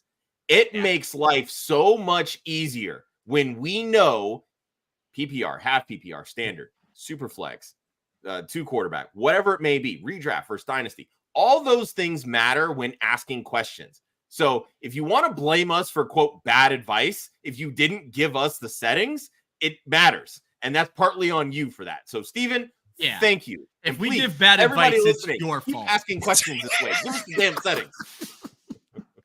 I wanted to bring this up. Meanwhile, I traded for A-Rich after week 1 when Love got hurt and just dropped the kid last week. Oh, my God. I misread this question. I would have left it up. I thought he said he traded away A-Rich. And I was like, yeah, that's what you're supposed to do. Millie, we remember telling you to go get A-Rich because Jordan Love was hurt. So real quick, our bad, because wow, he has sucked like bad. Wait. Is it our bad? Did he give the settings? Yeah. I'll have to check the tape. I can't imagine there was a situation where I told someone to trade for A-Rich. Well, it was literally right after week 1 when he popped. Like, because and then I told you he was either going to go 4 or fucking 40 every week. And again, we said that. But what's better, QB4 or QB40, when you're not getting any production from Jordan Love because we didn't know when he was coming out because of the knee injury after week 1. That's what it boiled down to. Now Jordan Love is back. You don't give a fuck about Anthony Richardson. And like you said, he's still 4-2. You can survive as long as you make the right moves post. And now you got Jordan Love back. So. Exactly. That's right. All right, let's move over to the cream and sugar. Cream is the buy low candidate rising to the top. Sugar is the sell high candidate that floats to the bottom. Let's start with Josh. So my buy low candidate, I'm going to go with DK Metcalf because everybody knows my heart on for DK. But this was the alarming stat for me from Thursday night. 11 targets, absolutely fantastic. 3 catches. Yeah. That is like astronomically bad catch rate. Like a lot of those balls are off base. He did drop a couple of them. But these are the things that you want to see, right? He's tied for 5th in the league in targets through 6 weeks. The downside to this, he has below a 60% catch rate, which, yes, sucks. But if you look at the history of DK Metcalf, this is pretty on par. Like he's kind of between like a 55 and 60% catch rate because a lot of his targets are downfield. He is a 14 plus yards per reception kind of guy. Those aren't high efficiency targets. So the catch rate is going to be minimal. And he is a high touchdown guy. Those targets are going to turn into touchdowns eventually. 2 straight weeks, he's been under 8 fantasy points. So if there's a week to buy DK, it's this week. His upcoming games at Atlanta versus Buffalo versus the Rams, at San Francisco versus Arizona. Yes, it's a mixed bag of opportunities when you're considering strength of schedule. But Seattle is throwing the football more than any team in the NFL. They have over 250 pass attempts through 6 games, and they have the most passing yards per game at over 270. When there's that level of passing volume and a guy that is top 5 in the league in targets, go get him. Do not panic because those targets are going to turn into receptions, and those receptions are going to turn into touchdowns. This is still, in my opinion, a top 10 wide receiver in fantasy the rest of the season. And if there's a manager that's panicking, go get him. I will bring this up on the broadcast, and I'm only bringing this up because you brought up like his catch rate, about 57% catch rate, and he's been this way since he came out of college. When he first came out, he was real bad at catching with his body, a la QJ. Then over the last couple of years, he was actually reaching out and catching with his hands like he should catch. And then over this last year or so, he's gone back to try to catch with the body. Al Michaels brought it up on the sideline catch that just hit him right in the chest. His hands were like right there, hit him in the chest and bounced out. Would have given the Seahawks a first down and an opportunity. Instead, it turned out to be like 3rd and 10, and they didn't have shit to do anything after that. But I thought that was interesting that you brought that 50% catch rate. Last year was a lot better because he was catching with his hands and not his body. He's gone back to doing that. So on to you, Ryan. Who you got? Yeah, for me, it's DJ Moore. Similar situation to what Josh is saying. This week, it was a bad stat line, but if you watch the game, he was also, I don't want to say he was robbed of a touchdown. He did not score, but he was so close to scoring. It could have been a way better game. He's coming off of a great game, and then they're on bye this week. And again, Josh opened my eyes to this. It used to be that I avoided people on bye just like everybody else. This might be the bye window. Everybody has to make some really tough decisions on bye weeks right now. Go buy players on their bye week. And then when you look, and this is why I love Caleb Williams as well. This is why I'm buying Caleb Williams if I can. The end of season schedule for the Chicago passing game. Washington coming out of the bye, the worst team to wide receiver points and probably up there with quarterback points. Arizona, also bad. New England, also bad. Green Bay, also bad. Minnesota, oh, they're bad too. Detroit, bad. San Francisco, oddly enough, shows that they don't give up a lot of points to wide receivers, but we know they can be beaten. Then he gets more games with Minnesota and Detroit and ends with Seattle. That is through week 17, folks. There's not one matchup where you're going to be afraid to start DJ Moore for the rest of the season. This is probably your last opportunity to buy him. You brought up bye weeks. I did want to bring this up. Week 7, you only have the Bears and the Cowboys on bye. Then there is no bye for week 8. So something to keep an eye on. Josh, who you got for your sugar? My sugar is Sam LaPorta, because we've been literally waiting for him to have a top 12 week, and he did it on one fucking catch. One catch on a trick play, no less. On a trick play. A 52-yard touchdown catch. His only target, his only catch, only yards, only touchdown. Plain and simple. People, wow. The average fantasy manager doesn't dive into a lot of the advanced metrics that a lot of your fantasy pundits do. They look at stats. They look at the bottom line. Did he score a touchdown? Was he top 10? Was he top 12? Et cetera, et cetera. How many fantasy points did he score? That is what the average fantasy manager looks like. You spent a extremely high draft pick on Sam LaPorta because as a rookie, he finished as the tight end 1 in fantasy last year. And you have been probably impatiently waiting for him to finally do something. He finally did something. Move off of him. Get rid of him. Done. See ya. Sayonara. Said the same thing last week after Kyle Pitts had his breakout game. 3 catches, 70 yards this week for Kyle Pitts. Again, 3 catches. That's it. First time he's ever had back-to-back with the 3 or more catches, by the way. Jesus Christ. But this is the state of the tight end situation right now. If I can move Sam LaPorta and get, you know what? I'm fine going out and getting Evan Engram. I'm fine trying to go out and get, if you can get LaPorta or give LaPorta plus and get Trey McBride or Brock Bowers, I would do that.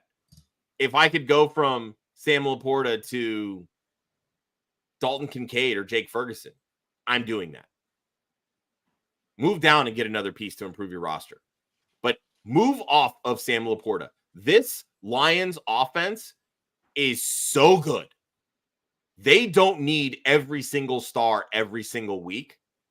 And the basis of this, the thing that has not changed, their running backs are going to do all of the work. Plain and simple. Yeah. Montgomery is scoring touchdowns. Jahmyr Gibbs is scoring touchdowns, getting involved in the receiving game, and also running extremely well. This offense starts and ends with the running backs. Everything else is ancillary. And I'll bring up this point from George. Amon-Ra with only 4 catches and a garbage time touchdown. Yes, you should be worried about Amon-Ra because this offense is going to spread the football around. Right now, the only pieces that you trust and should trust are the 2 running backs, David Montgomery and Jahmyr Gibbs. Everything else is situational at best. Yeah. Plain and simple. Yeah, there's no scheming Jahmyr Gibbs or David Montgomery out of the game plan. Plain and simple. Nope. That play that he caught the touchdown on, though, that was, there's like seven pitches on that play. That's what I'm saying. It's like, this wasn't supposed to work. If that play doesn't work, if it gets blown up by a decent pass rush, to Mark Sam LaPorta's got a goose egg. So use this opportunity to move off of him. Yeah, I think that's important to realize, too, is when you look at what the score was at that point, the Detroit Lions were throwing everything and the kitchen sink. They were just trying to rub it in. Let's also remember, this is off of a bye week. Everything they did in the first half was by design. So literally, that means Amon-Ra St. Brown, I'm not as worried about him as you guys are. But Sam LaPorta, 1 target on a trick play, that was by design, folks. Like, this is what they expected to get out of Sam LaPorta. Yeah. All right, Ryan, who is your sugar? No surprise to anybody who's watched the show. It's Michael Pittman. He bailed you out this week with a late touchdown. It was the last middle of the fourth quarter, 10-yard catch for a touchdown. Before that, he was 2 of 25 on 4 targets. Everything I'm reading when I was doing research on this is analysts being like, looks like that back injury is not a problem. It is a back injury for a 6'4" human being. Ask Rob Gronkowski how back injuries work out for you. Move off of Pittman. This is your last chance. I truly believe that it's going to be Anthony Richardson sooner than later. And even with Joe Flacco, the savior, it was not a good game. It was bailed out. upset. They were literally talking about putting this guy on IR on Wednesday. Yep. Somebody asked, if that doesn't tell you, sell him if you can. Sell him if you can. Yeah, somebody asked that question. He was like the potential IR on whatever day it was. And the next morning he's at practice and a full go in practice. What the hell happened? Yeah. And then somebody else posted drugs. Yeah, no shit. Simple. The good kind, folks. The good kind. All right, couple more chat questions or a couple more chat comments in here. Cup comes back this week. His team's going to go nuclear. Love the thought process there. I doubt it, but that's fine. Can we finally start ranking Gibbs behind Monty? Not against it. I probably won't do it, but I love Gibbs. I understand Monty's the truth, but with the passing game usage, I think Gibbs has the upside there. But there's no. Yeah, I mean, in standard scoring, it was always David Montgomery because he's going to score a shit ton of touchdowns. But anything half PPR, full PPR, it's always Gibbs, plain and simple, because of what he offers from I just found this. Gibbs only has 3 fewer rushing yards than David Montgomery and double the passing game work. Yep. Yeah, I apologize, Josh. I jumped the gun on those right there. I'm going to go ahead and remove that part out so we can not have to do it again. Hold on. One last thing here that I'm noticing because I'm looking this up. On 9 fewer targets, Monty only has 10 fewer receiving yards. So there's no wrong answer. They should be actually ranked right next to each other, 1 and 2, or maybe 2 and 3. I think Derrick Henry gets 1. Derrick Henry's definitely going to be 1, right? Yeah. Time for mocktail talk. Cocktail or mocktail. Looking for a buzz. Is this player real going forward? I get to throw a couple names at you guys and see what happens. We talked about it a little bit earlier, but Tyrone Tracy, 17 rushes, 50 yards, and a touchdown. Saving his day was his receiving, 6 of 6, 51. I know we gotta make an assumption here whether Singletary is coming back this week or not. But going forward, if Singletary is not there, or is Tyrone Tracy a smash start? If Singletary is not there, Tyrone Tracy is an RB2. Yes. What I expect to see is Singletary to come back and Tyrone Tracy to keep this passing game work. He is a converted wide receiver. This is more indicative of what I expect to see out of him. I think he's still a flex play, but if there's a sell window on Tyrone Tracy, I'm selling. Yeah, I mean, I think anytime you have, it's what we've been talking about with Jordan Mason, right? The starter's coming back. Yeah. So you don't really know how their usage is going to operate. So I think if you have that, that sell window, you kind of have to take it. Like, because at the end of the day, if you expect, look, he's good, so the team's got to be smart. Teams have showed us throughout the years that they're fucking stupid, plain and simple. Yeah. So why, people don't think logically. They think dollars and cents, right? They paid Devin Singletary and they gave him a 3-year deal. They're going to at least give him this year. Like, this isn't a situation like in Carolina where a coaching change basically says, well, I don't have to use Miles Sanders right now. Like, that's not what this is. Brian Daboll's the head coach. Joe Shane is the GM. They loved Devin Singletary in Buffalo. They went out and they got him. They're going to continue to ride him. Now, will they continue to give him the 20-plus carries? I don't know. Will there be more of a even split in the passing game because Tyrone Tracy has looked that much better in the passing game? Again, time will tell. But you have to be able to use this opportunity like, hey, he scored 2 touchdowns in 2 weeks. Get rid of this guy. Sell him high. Maybe get, a buy low candidate. Get a Nick Chubb plus for Tyrone Tracy. If you could do that, I would do it in a heartbeat. Like, those are the types of moves you want to make with players like a Tyrone Tracy. Next one I got on the list, Demario Pop Douglas, 6 of 9, 92 yards and a touchdown.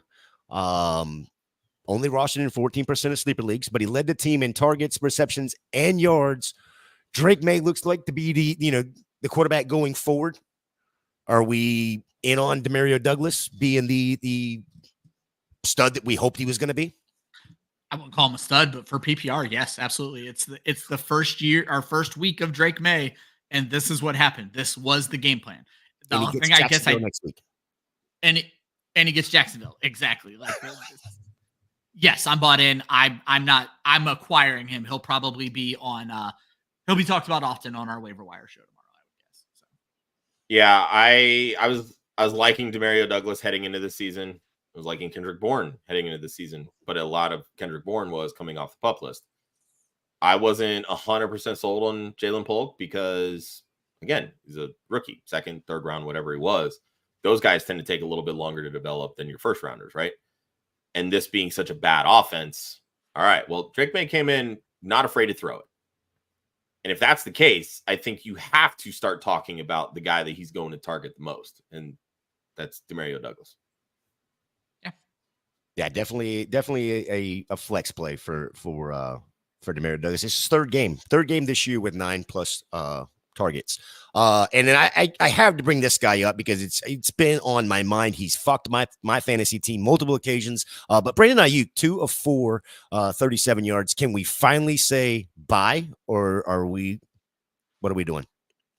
You mean buy as in BYE? Because yeah, like bye. Like in sync bye. This 49ers offense is not made to feed the ball to one person except their running back. They're going to move the ball around. This week it was Deebo Samuel. Last week it was Brandon Ayuk. I kind of brought this up. They looked bad when they force-fed the ball to Brandon Ayuk. So why do it again? And they didn't do it again. So yeah, I'm done with him. It pains me because I have so much Brandon Ayuk in Dynasty. So much Brandon Ayuk in Dynasty. Yeah, he won't find my starting lineup for the rest of the season, and I will sell him after his next good game. So. Yeah, I kind of think you have to. I was a little down on Deebo this year, mostly because I knew he was going to get hurt, which he did. But right now, Deebo is the best option for this offense because Christian McCaffrey's out. And McCaffrey might be back by week 8, folks. Yeah. So, but are we certain he's going to be that effective? I mean, we're talking about calf and Achilles and. Oh, 100%. I hope, and this is be terrible for Deebo and Ayuk, I hope they use Jordan Mason as the runner and McCaffrey as a wide receiving option. And that works out well for fantasy managers. And I know it doesn't work out first overall pick well, but it works out a lot better than what you've had for the first 8 weeks. No, it's true. It's true. Well, and that's the thing. And in my opinion, truthfully, if that's the case, then Brandon Ayuk becomes the better option at wide receiver. But right now, he's just not winning off the line. And I know a lot of that is probably, sitting out the offseason, holding out for the contract. Maybe it's a mental game for him. Maybe it's a conditioning game. I don't know. I'm not in that training room and I'm not inside Brandon Ayuk's head. But right now, you can't start Brandon Ayuk. Plain and simple. I don't care what the matchup says. Yeah, I was with you at the start of the year because you had that narrative, sitting out, blah, blah, blah, blah. It's week 6. You should at a certain point get it the fuck together. You should be winning off the line, especially playing, some of these teams that they've been playing. We're watching rookies grow into full-grown men in 4 weeks, Brandon Ayuk. Like, I'd rather have Brian Thomas Jr. on my 100%. Team, and I hate Brian Thomas Jr. Yeah, that's even bigger for you, Jay. For me, Brian Thomas Jr. was the guy I started over Ayuk in a lot of leagues this week. So. Yeah, it's a horrible feeling the way I feel right now. Thank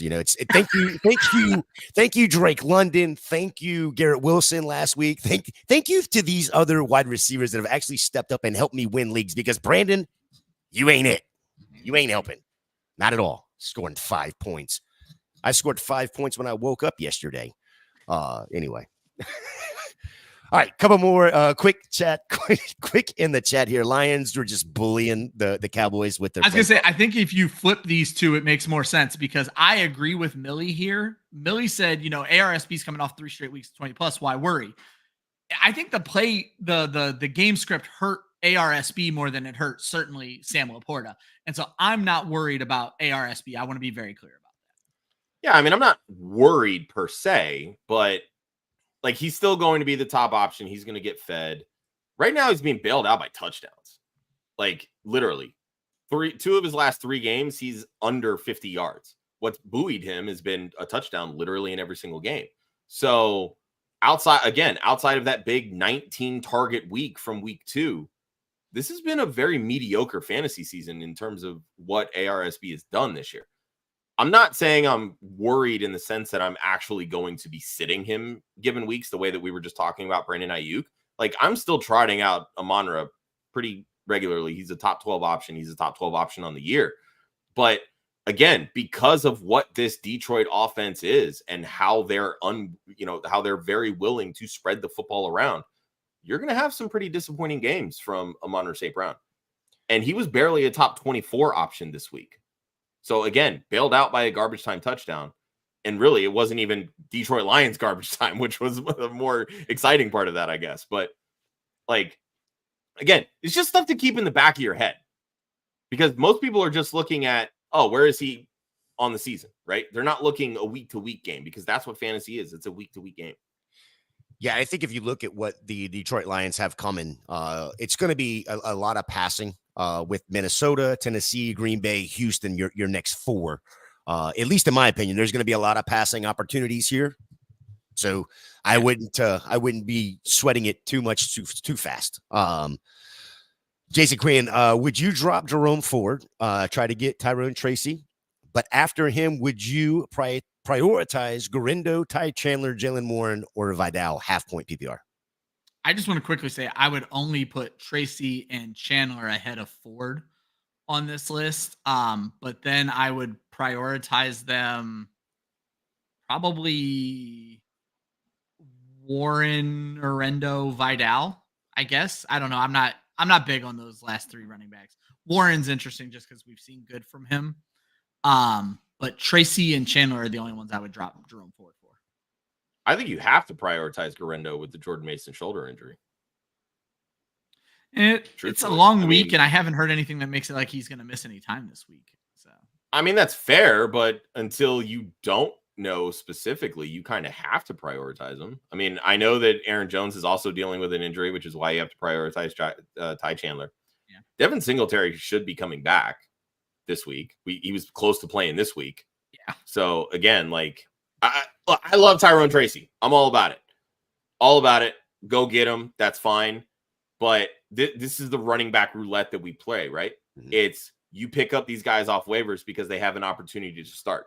Right now, you can't tell me that you are 100% certain that Tyrone Tracy starts in week 7. That's fair.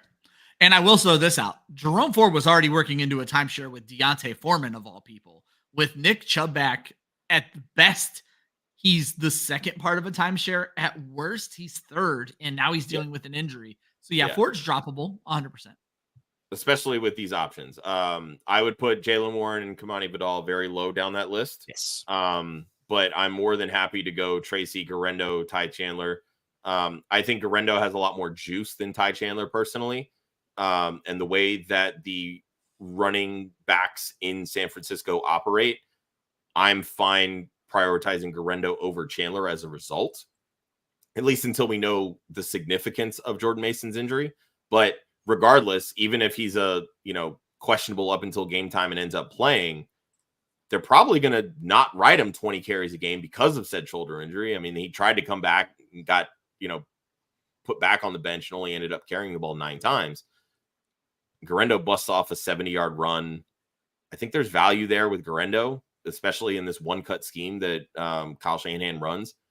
So I would probably go Tracy, Garindo, Chandler in that instance. But all three of those guys definitely over Jerome Ford.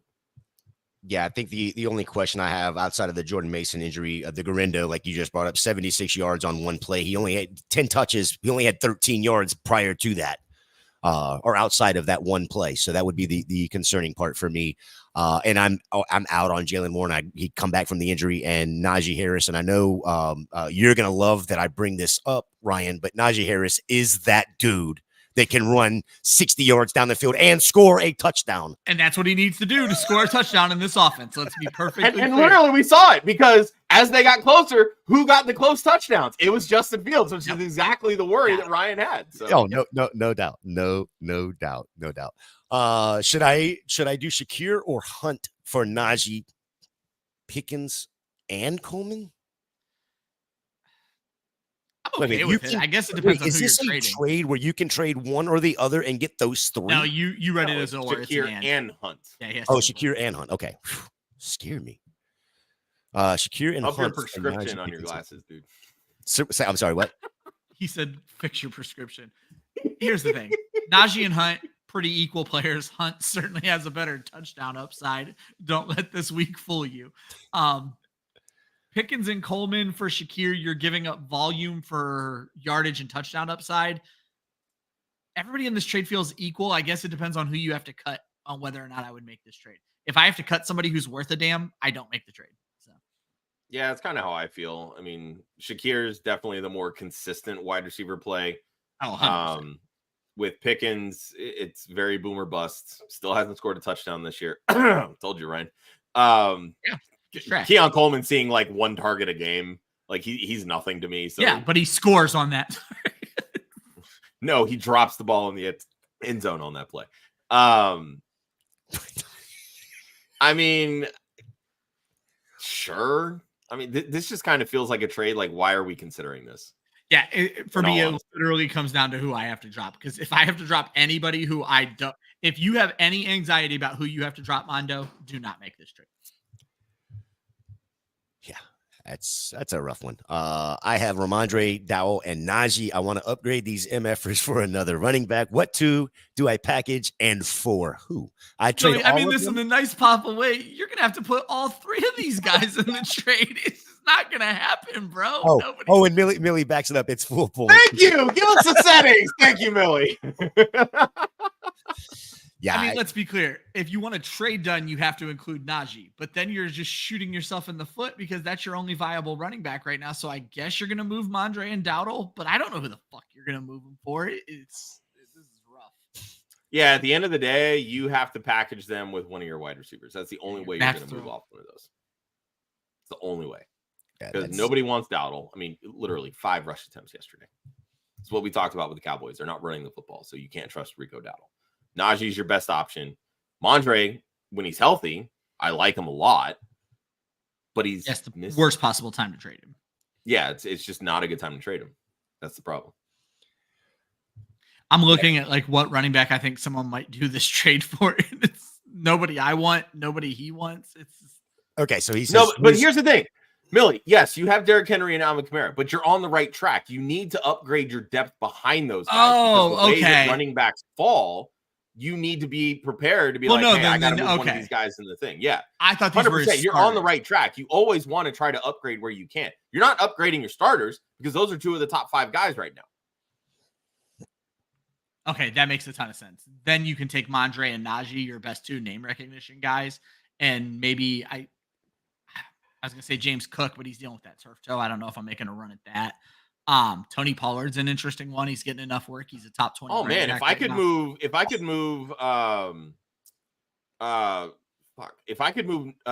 Najee and a piece for Pollard, I would do that in a heartbeat.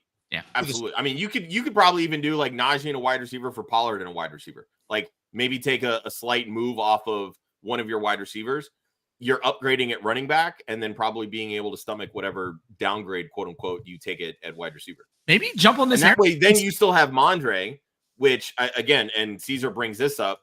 You know, could he be a PPR merchant with Drake Mayen? Absolutely, he could be, 100%. I also, you brought up a name a second ago, James Cook. I mean, use that injury as Jones. He would Aaron be Jones is the top 15 running back. So. Yeah. I would definitely be looking at probably trying to upgrade there. He's still a top 12 running back. So. All right, let's move on to the next segment here. This is probably the reason Ryan did the show for the last 2 weeks outside of you guys. But and probably the only damn reason he comes back is he loves this segment. Chill the fuck out. Yeah. Josh, who is your chill the fuck out guy this week? Or do you want to go? Davis. Okay. I'm flipping the script a little bit. Usually it's the dud that I was gonna say when we first started the show, the idea was it was either the good or the bad, and we switched it to just. We've always just kind of run with the bad that you're fine with, but let's flip it. Like this is literally the Gabe Davis experience. He goes for nothing over the first 5 weeks of the season, has a 2 touchdown game, and then everybody adds him into their start sit questions. Bro, this ain't it, man. Like, it's not going to happen. Sorry. It's just not going to happen. Like, this is not going to be Gabe Davis week. It's not. Don't get excited about this. Just move on. Like, if you have Gabe Davis, use this as an opportunity to package him and upgrade somewhere else. Like, let him be someone else's problem is what I'm getting at. Yeah, I didn't realize, this is so pro Buccaneers and so, stab the Jags in the heart show, but that's what it's kind of become. Yeah. Outside of Evan Engram, of course. You know how you don't get stabbed when it comes to, getting roasted by fantasy analysts? Be better, plain and simple. Ryan, who's your chill the fuck out? Kirk Cousins. This isn't necessarily that I'm going out and buying him. I don't know that they're even going to sell him, but the fact of the matter is Atlanta did not need Kirk Cousins this week. They won by 18. They rushed for over 200 yards. They don't face Carolina again in the fantasy regular season. They literally don't face them again until week 18. So a matchup like this is no longer an issue. Their next game is a home game against Seattle. I expect a lot more passing, 250 and 2 out of Kirk Cousins relatively easily. Don't panic after a good game for Atlanta. I wouldn't say that they didn't need Kirk Cousins, because at times they did. I mean, you got to remember that at halftime there was only like a 4 or 5 point game, and if it wasn't for Andy Dalton throwing that BS interception, they were in the damn game and they could have taken the lead there, and it would have been a complete different script for them. Yeah. But the way it played out, I mean, he still threw 30 times. So, but yeah. I will digress from the Kirk Cousins BS. I don't like him as a player anymore because he beat my team on a Thursday night. Anyway, Millie, going back to Millie's first question there about the trade of running backs, do you think he could get Gibbs for them? Again, I'll remind you of the players he has: Ramondre, Dow, and Najee. On the wide receiver, it all depends on the wide receiver you're giving up. Look, everybody can be had if the package is good enough. But I'm fairly certain that whoever rosters Jahmyr Gibbs is going to want the pot of gold at the end of the rainbow. I was going to say, those running backs, you ain't got them, homie. If you sent me any combination of all 3 of those running backs for Gibbs, I'm hitting decline on that trade as quickly as I possibly can. That's not. I'm just going to let it sit in my inbox. Just going to let it sit there. Freezy says, should he trade Dobbins for Brian Robinson and Darnell Mooney? The fact that you're getting plus is ridiculous. Yes, as quickly as you can. Right. And I want to bring up Millie's next point here. He's stop the hate on Cousins, bro. The reason I'm hating on Cousins is because I have Drake London in so many freaking leagues, and he keeps throwing the fucking ball to Darnell fucking Mooney and Ray shithead McLeod. By the way, Drake London, wide receiver 8 on the season. So you're fine. Trust me. Yeah, but he could be wide receiver like 3 on the season if it wasn't for Ray McLeod and Darnell Mooney taking the ball. Sorry, bastard. That's why. Anyway, would you say Mooney or and Waddle are comparable wide receiver 2s? No, because one of them is a wide receiver 4. His name's Jalen Waddle. Yeah. Oh, and I stand corrected. Drake London, wide receiver 5 on the season. So I stand corrected. No. He could be a wide receiver 2. No, Steven, they're not comparable. You want Darnell Mooney. Yep. Yeah, if someone offered me Waddle for my Mooney, I would say no every time. Yep. Yeah, you definitely want the Mooney side of that. When you look at what he's doing with Kirk Cousins and him, I think room together on the road. And I don't mean that disrespectfully. I think they do, and it's a good thing because Mooney is in his ear. Last week alone against Tampa, 16 targets, 9 receptions. And then this week, of course, like Ryan brought up, they didn't need him as much. Still ended up with 5 targets. That was his lowest output outside of week 1 against Pittsburgh. He's received at least 6 targets in every single game. Insane amount of targets for him. And he is, wide receiver 17. So he's a wide receiver 2. Waddle is where? 36, 37, somewhere in that range. You got to be in the 40s. Is he that low? 59. Yeah. Okay. So he's a wide receiver 5. Yeah, he's awful. Ouch. That sucks. Not good, Bob. Very different narrative from this show from last year, where I was defending him every week. All right. Well, so guess what? Welcome to the dark side, Ryan. Ryan, we made it 2 hours. We only got 1 segment left. You guys got to get me the fuck out of here. Same. I got to get ready for work. Yeah. All right, let's talk about Monday night's game. Before we do, don't forget to sign up with Underdog using the code WOFF. Claim your free pick and first-time deposit offer up to $1,000 in bonus cash. Again, that code is WOFF. Claim your free pick and first-time deposit offer up to $1,000 in bonus cash. And you could do that and play these props that we're going to run with tonight. I wouldn't recommend following Josh since he is 2-5 on the year, but Josh not good, man. Shit. Do the opposite of what Josh says. Yeah, right. I actually love your pick this week. I do too. I was going to say, like, it just, to me, I'm like, you know what? I got to get a little spicy with it, but I'm taking basically Breece Hall anytime touchdown, higher than 0.5 rush receiving touchdown. Buffalo has allowed 7 TDs combined to running backs this year through 5 weeks. Look, Breece Hall's been bad the last 2 weeks. They've changed play callers. They've changed head coaches. Something's got to get going with this Jets offense. And you do that by getting your best player involved. And that best player is Breece Hall. So look, it's a 1.11 times on this. So jack up your payout and pray to God it hits. Yeah, I think Aaron Rodgers calling the plays tonight, so that should get Breece Hall involved at least in the receiving game. Fair. Could happen. I think that's actually kind of a weird thing. You know, they fire Saleh and then I guess the replacement, the interim head coach, decides right away, Aaron Rodgers, your guy, is not calling the plays for you no more. It's no longer Nathaniel Hackett. I thought that was interesting. Well, not to mention the storyline that followed that was that was going to be Saleh's decision, and then it got him fired, and then they still made the decision. So it's a weird one. Super weird. Ryan, 3-4 on the year. Who you got?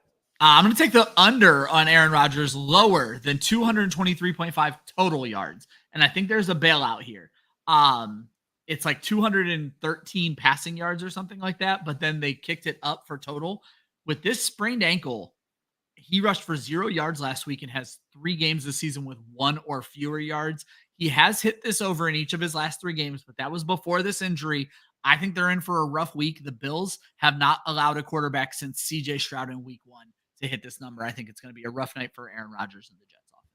And this is why I like the Breece Hall touchdown prop, because the linebacker injuries that Buffalo has sustained, they give up the second most fantasy points to running backs. So what does that tell you? They're going to run the football, and they've got 2 pretty dynamic running backs in Braylon Allen and Breece Hall. Well, let me rephrase that. A smart offensive coordinator should run the football. So we'll see. Yeah, well, we know the Jets aren't doing that. So I'll take my 4-3 record. Yes, it's not great, but it is the only one that is over 500.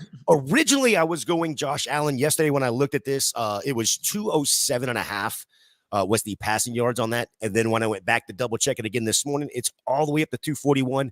I'm not saying wouldn't take the 241.5, but Alan Lazard, over 3 receptions. He's had at least 3 receptions in every single game this week or this year, except week 2 in versus Tennessee. He's averaging 6 targets a game is Alan Lazard. And I know, Josh, you don't particularly care for this one, being that you think it's going to be more of a running game, but all I need is 3 receptions for Alan Lazard, who seems to be the primary target for Aaron. I want to throw out for your Josh Allen thing.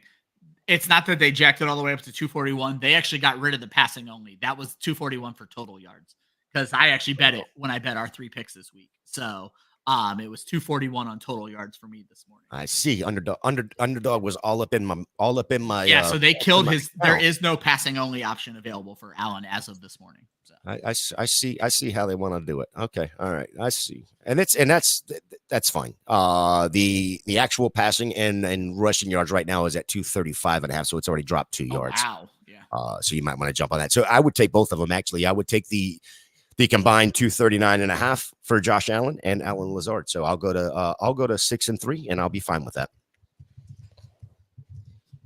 Anything else y'all want to say about my bad bets? I mean, my good bets.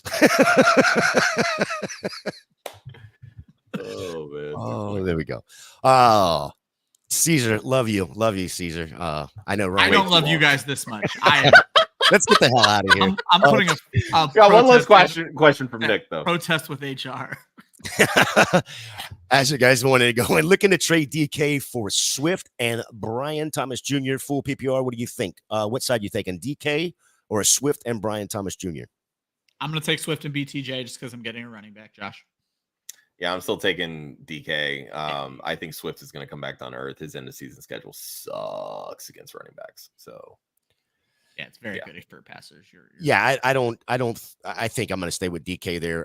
Again, I don't like the Brian Thomas, but I think Swift is just so volatile. I knew who everyone was going to pick here because Josh loves DK, Jay hates Brian Thomas Jr., and I love running backs. So I get the thought process. I'm fine doing this if I'm like basically going around the league and being like, hey, if I get DeAndre Swift, would you be willing to make a deal? Honest to God, that's exactly what I'm doing. That is 100% what I'm doing. That's hilarious. China, he's got DK. Because I am the wheeler and dealer. Like, I will do those types of deals under the table, like 100%. Yeah, Josh over here making 14 deals, but he's only letting the league know that he's got it. Yeah, only half the teams know they're a part of it. Right. Don't forget to check out all the shows here on Club Fantasy FFL. Tomorrow morning, you'll have these two wiretapped, the Waiver Wire show Tuesday night. Tomorrow night, Trade Block with Dusty, Joel, and Hoove, our Dynasty Trade Show. Wednesday, MPI. These two are joined by Joe, doing the preview for Week 7. Wednesday night at 9:30, Cleat Dreams, the preview for the Women of Fantasy Football podcast with Renee and Kelly. Then Thursday morning, Oh Captain, My Captain, Josh and Austin get together for the Thursday night DFS Showdown. And then Thursday night, Sneaky Flex with Wendy and the Sneaky Girls, Rowan and Macy. Them girls have been spot on start sits here lately. They called Keenan Allen too. They called Keenan Allen yet again, which, that's 3 weeks in a row for me that I've made one of their plays, and it has actually worked out. They are better at guessing 2 touchdown games than Ryan is, by the way. Also, 9 p.m. on Thursday, the Dynasty After Party with Joel and Josh. Friday morning, DFS Academy with Ryan and Austin doing the DFS cash game and GPP preview for the Sunday slate. Saturday morning, start sit different day. Josh and Joe answering all of your start sit questions. I swear to God, I told Ryan and Josh that I should have just after 2 weeks of not being able to podcast. I was shocked you weren't on there. I should have just absolutely just ruined that show and jumped in. And then, of course, you have us Monday morning at 11 a.m. It is the recap show known as a Monday's Hangxiety, and holy crap, we had a ton to talk about today. Yeah. 2 hours. We made up for the 2 weeks you guys were on. Yes, we did both weeks today. We'll do another one tomorrow. No, we won't do that. Don't forget Britt's Waiver Wire show. A Waiver Wire article comes out in the morning, right about the same time, or right after these guys go live with the wiretapped as well. Any last words from either one of you gentlemen for this morning? It has been fun being back alive. I am worded out. Alrighty then. Appreciate everybody. Love y'all. Yeah, absolutely. Appreciate everybody in the chat. And until next week, for Ryan, for Josh, me, make sure you check out clubfantasyffl.com for all of the written work, all of the all of the rankings. And of course, we will see you next week.